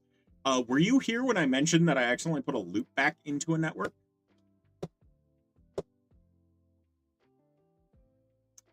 Yeah, that network was down for 6 hours. To my credit, it was my first year working IT.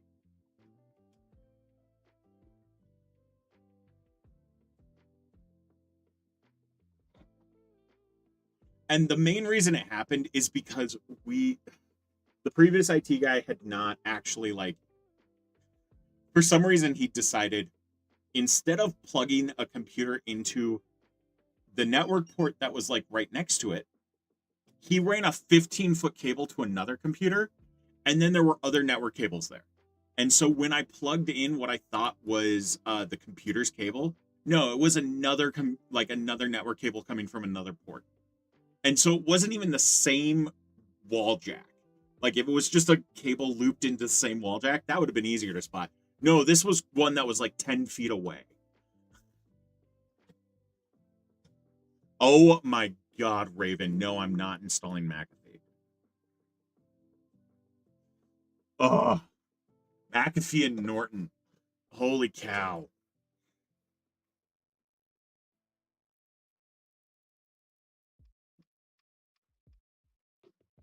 You have a motherboard that's from 2018. You have no clue how to get secure boot. It's in your BIOS. So you're going to boot to your BIOS settings, and secure boot should be under security or boot options.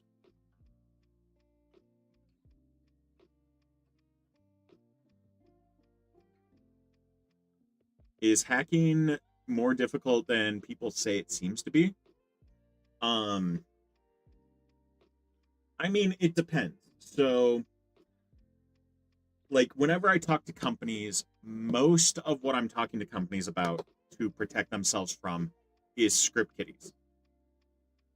So, the majority of threats to companies that they overlook is going to be people who don't really know what they're doing, but they know how to use different scripts online and different random programs to try things. Like someone who's bought one of these and doesn't actually know how to use it or what they're actually doing, and they're just trying different functions on it. That's a script kiddie.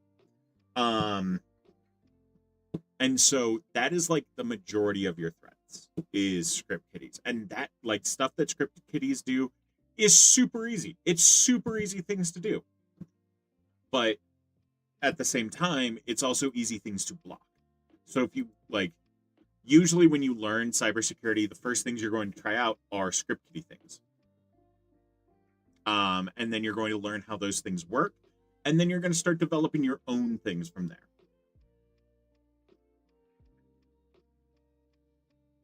Is it possible to put Apple software in PC's hardware or vice versa?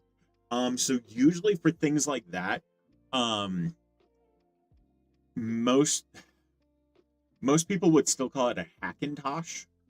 So like on my computer, I have, actually, I can pull this up right now.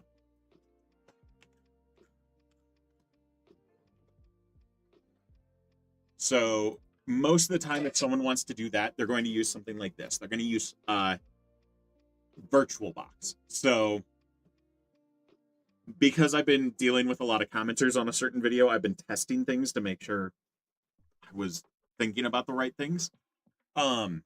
This is a virtual like computer on my computer. And so I've had Apple computers running in virtual on my system so many times. It's how I first learned how to use a modern Mac. It's a pain in the butt to do, but this is usually the route you would go for running like Apple software on a Windows computer is going to be through a virtual machine, and also vice versa. So on Apple, there is things called like Parallels, where you can boot into Windows on an Apple device. It works pretty okay. More modern ones struggle a little bit. But yeah, like it runs Windows on your Apple computer. It's a pain in the butt to get working sometimes, and sometimes it just doesn't work right. But yeah. But like this is a virtual Windows environment. So I can test things on here. I can tweak things, find out what things break things, and go from there. Virtual machines are so much fun. Does it run locally or on the cloud? My VirtualBox, that's locally. I don't do cloud virtualization. I prefer having things run locally than on the cloud.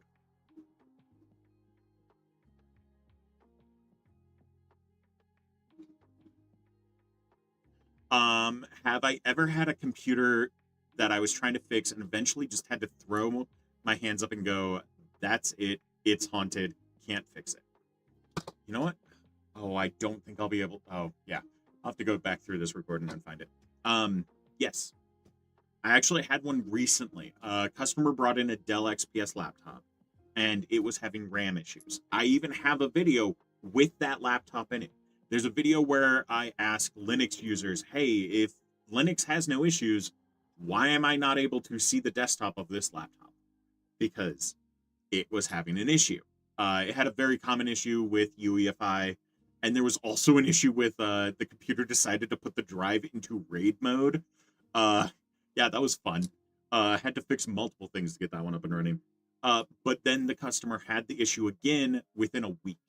My shop has a 2-month service warranty, so he was able to bring it back in and have us look at it again. I'm like, okay, this is starting to look like motherboard issues. Like, this is starting to look more than just something that we could fix. And he even said, oh yeah, I've had the motherboard replaced before. And that threw up red flags for me, because that means most likely he had a used motherboard installed in the system that he doesn't know if it had any issues. If I buy a used motherboard, I usually know the supplier and can get a history of that motherboard if I want. Used motherboards are so risky. But he brought it back in and I started having a look at it, reseated the RAM again, and it had the issue within a couple days. And at that point, I'm just like, yeah, at this point, this is computer replacement territory. Like, I don't think we'll be able to get this to work properly. I think we're just going to continue having this issue over and over again. Luckily, it was right in a time frame where Costco was still having really good deals on computers, so he didn't have to pay like twice to 4 times as much for a system, even though it was within the past 6 months. It was actually like a couple of months ago. It's only April right now, so I think it was February that we eventually got him to get a new computer. Hey, come on up. Yeah. There's a kitty cat.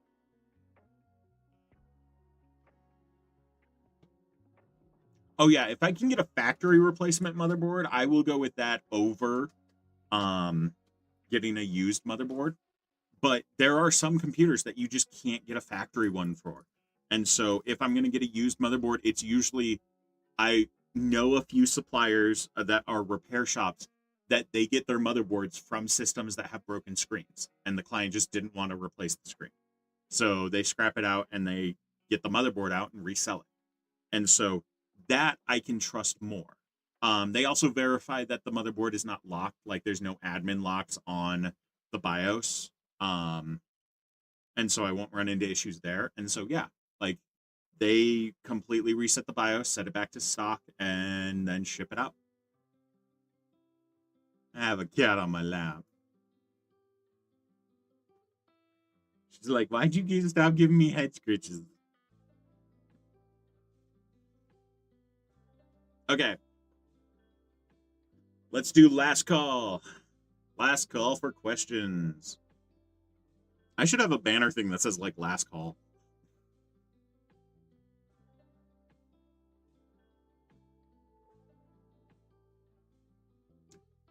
How can some viruses escape the VMware? I'm not aware of any viruses that can escape from a virtual machine, unless it's like a worm. Like a worm can get through the network, but I don't know of any viruses that could infect the host computer of a virtual machine.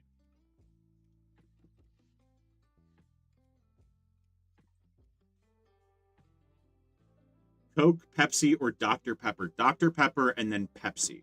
But it has to be either Pepsi has like Pepsi Nitro, either Pepsi Nitro or Pepsi from like a what's it called? Soda fountain. Canned Pepsi? No thanks.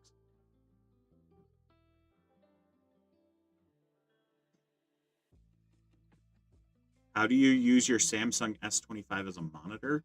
I mean, there's some programs that can allow you to do it, but I don't know of any good ones.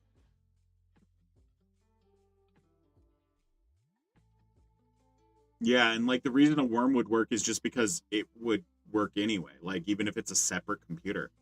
So it's not really that it's escaping the virtual machine, it's just it's infecting other computers.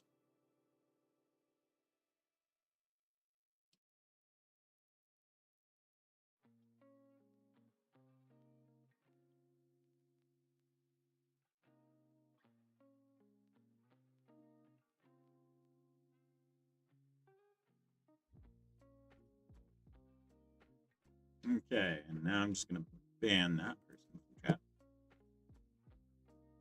Like if you're gonna say a joke in chat, if you just keep repeating it, it's lame. And if you start spamming it like you did right before I blocked you, it's even more lame.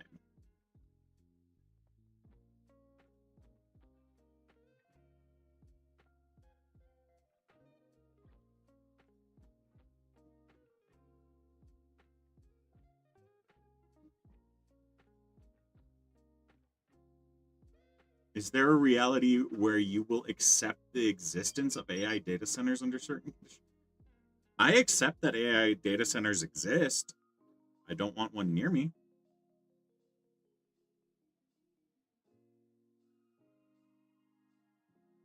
Is Google dorking violating some laws in the US? No, not that I know of.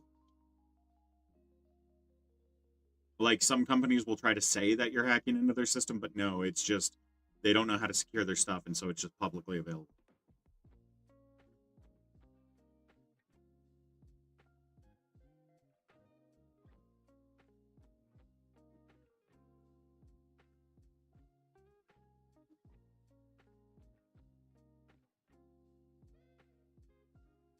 Yeah, I know there's some viruses that detect if it's running in a virtual machine so that you can't like main reason people who make viruses do that type of stuff is so researchers can't easily like see what their virus is doing.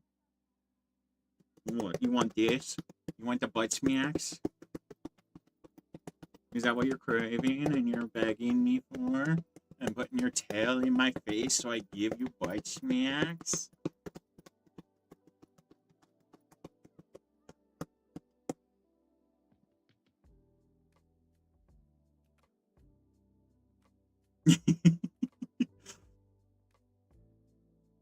Yep, she's purring so much right now. What's the most expensive mistake I've ever made or I've ever seen? Um, oh, I know. Most expensive mistake I've ever seen.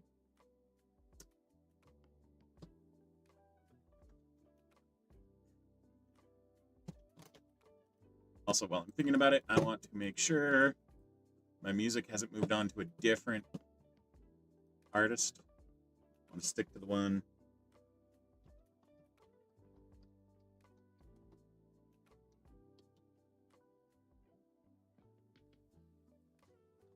See if I can find it.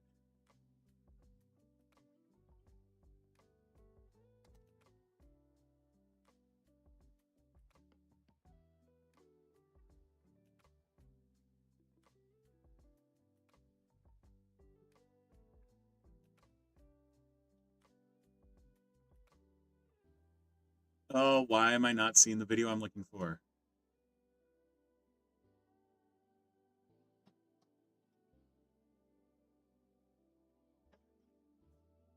Oh, this is gonna bug me because it was a recent video.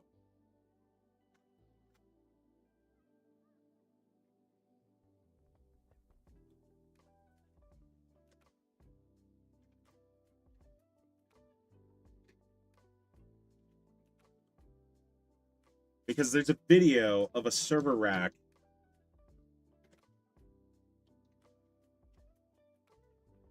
getting loaded into a box truck and it falls out of the box truck.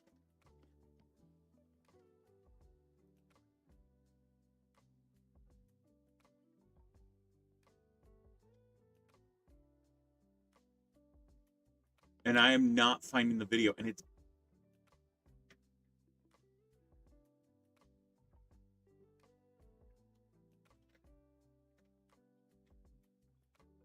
this is infuriating to me because I can't find the video I'm thinking of.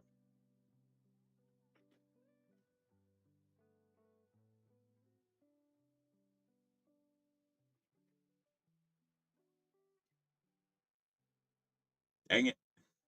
Like they loaded a server rack onto a pallet jack and then put it in a box truck, but the box truck was sitting at an angle and the pallet jack was still underneath the server rack, and so the server rack just slides out of the entire thing.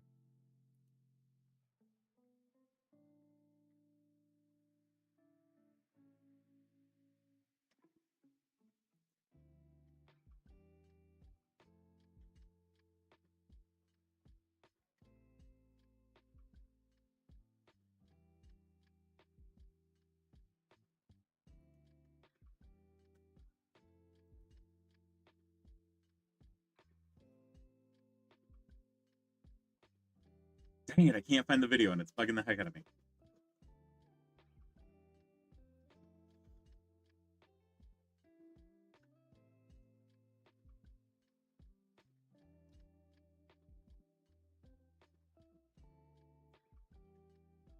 Okay, I think we're gonna do final question call. If anyone has their final questions, because I'm getting hungry. I need to go figure out food. And TikTok's telling me that I'm inactive.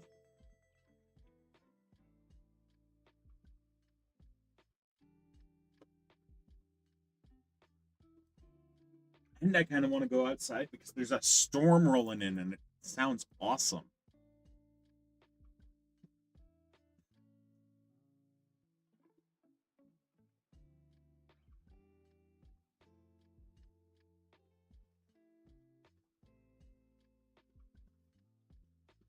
Oh yeah, Maddie, thank you so much for moderating.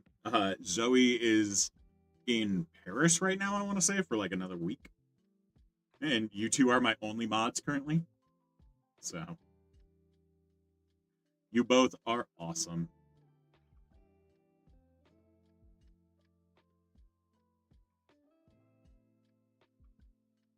My thoughts on nuclear power: it's a fantastic power source. But I like how it lives up to the joke. So there's a joke in like power production of uh an engineer going, I found a new way to generate power.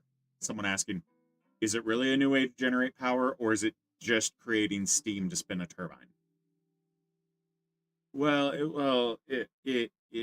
It's a new way to generate power. And they just don't want to mention the fact that it's just steam spinning a turbine. Like, that's all that power generation has been for like ever. Our power generation is heat up water, spin turbine. That's it. We just get better about how we heat up the water. I mean, we do have other power supply options. What is it called? I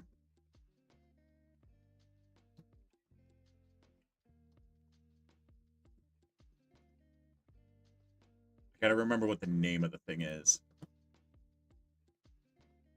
And I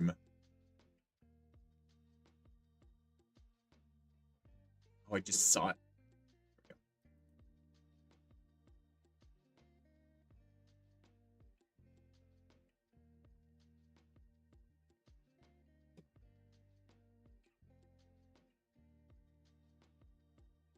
So there is one other method for us generating power, but it's not as efficient as steam. Called radioisotope thermoelectric generators, RTGs. If you've ever played Astroneer, it's the power generation they give you in the beginning, and you can make them later on. Or if you watch The Martian, it's the thing he digs up from the ground and uses as a heat source to heat up the truck. So RTGs are like our own, like the only other power generation that I know of, aside from like solar and wind, that like are actual power generation from like nuclear power. um like most of what we do is just spinning a turbine. Like wind generation, it's spinning a turbine. That's what a windmill is. It's a turbine. Solar power is the only other one that I can think of that isn't spinning a turbine, besides RTGs.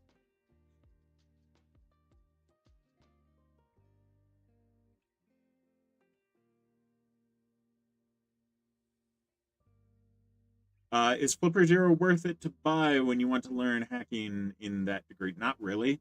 Like, it's a fun little toy. Like it's a very hobbyist type, fun little toy for hackers, but um, it like there's better tools out there because there's tools that are actually for those things. If you want, I can show you some. I have some.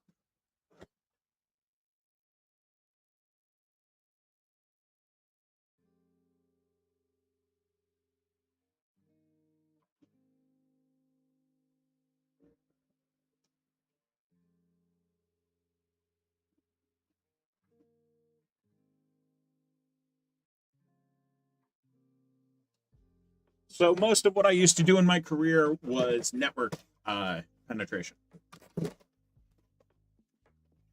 which meant I used these a lot. This is my box of Wi-Fi pineapples.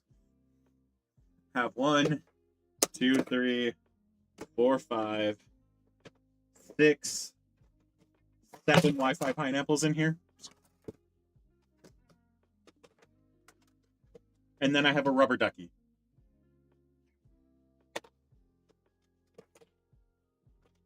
Like, if you're trying to study cybersecurity and you want a good tool,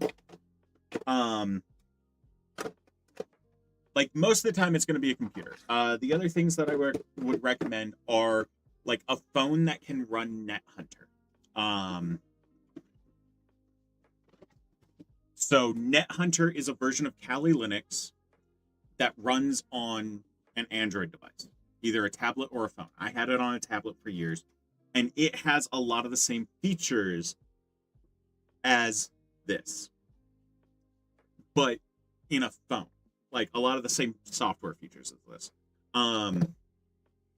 And so I used that for a long time, especially with like on NetHunter, you can use it as on here it's called a bad USB, where it pretends to be like a USB keyboard, mouse, USB storage drive, things like that. And so on NetHunter on your device, you can type in what you want it to type on the computer that's connected over USB, and it types it once you hit go. So if there's like a long series of commands you want it to type, you either type them all in on the tablet or you open a save file where you've already typed them and just run it, and it'll type it on the computer. And the computer will think it's a keyboard. If your computer thinks that it's a keyboard, there's not really much security you can do about that. You can block your USB ports, but there's not a software fix for that. Your computer is designed to trust a keyboard. Just is.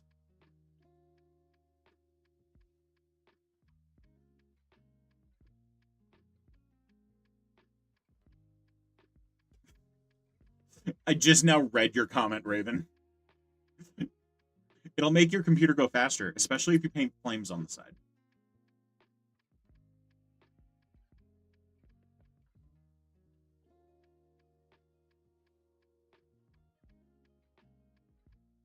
Yeah, no, I get that concern, Maddie. Like, I'm an optimist and I'm a an idealist. Like, I hope for the best.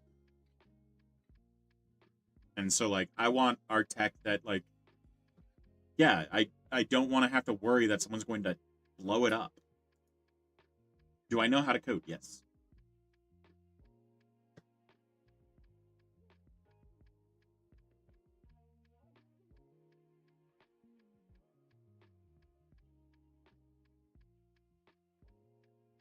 Someone asked, are those legal to have and buy? Wi-Fi pineapples? Yes. I mean, they might be a little bit iffy right now because they count as routers, I think. So that might be a little bit of a risk. And if you want to know where to find out more about them, don't I have a sticker on one of my computers? I do not. Look up Hak5, HAK5.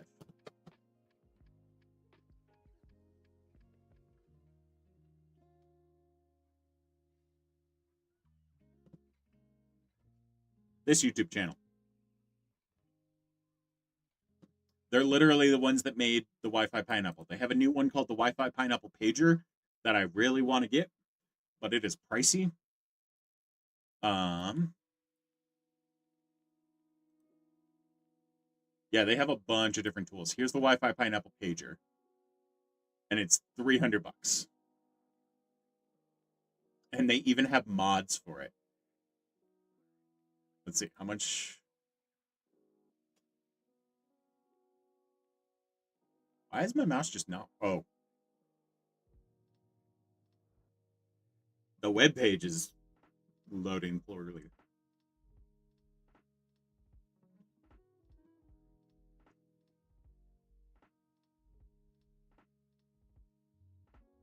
Do I know how to repair a PS Vita? Technically, yes. Why is it just failed? Okay. I'm guessing it's loading too many things and something on the page is not loading properly. Oh, yeah, it's all the way down here. Okay, something down here is loading very slowly and causing the page to crash. Yeah, but Hak5 is like, heck, here's my Wi-Fi pineapple that I showed off in the box. There's the rubber ducky. I really want an OMG cable. I mean, this is just a detector, but I want an OMG cable. Yeah.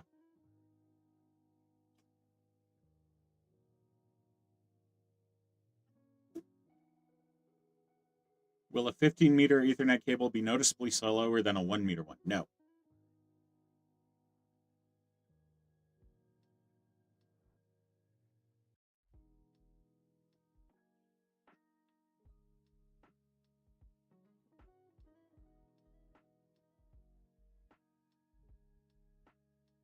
Someone just call me Notch? No.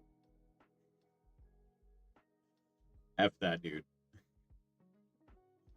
Okay, I'm gonna head off because I need food and I need to go relax and watch some TV. I need to finish the second episode of The Boys that came out. Yeah. So, thank you guys for hanging out with me. This has been amazing. You guys are awesome. And I am so tired. I will be live again on Tuesday. If you guys want to know what my schedule is, let me pull it up right here. This is my current working schedule for anyone that's wondering. If you go over to my Twitch, you can actually see my schedule. I don't know why it's showing 2 for there. Oh, I do know why it's showing 2 for there. Because it... Okay, let me skip to the next week so it looks clear. There we go. This is my schedule each week. So on Sundays, I stream from 4 until 8 p.m. Mountain Standard Time, which is 10 minutes from now is when I would wrap up, but I'm wrapping up right now. On Tuesday, I stream for 4 hours from noon until 4. On Thursday, I stream for 3 hours from 5 until 8. That way I have a good spread of the whole day so people can watch. Yeah.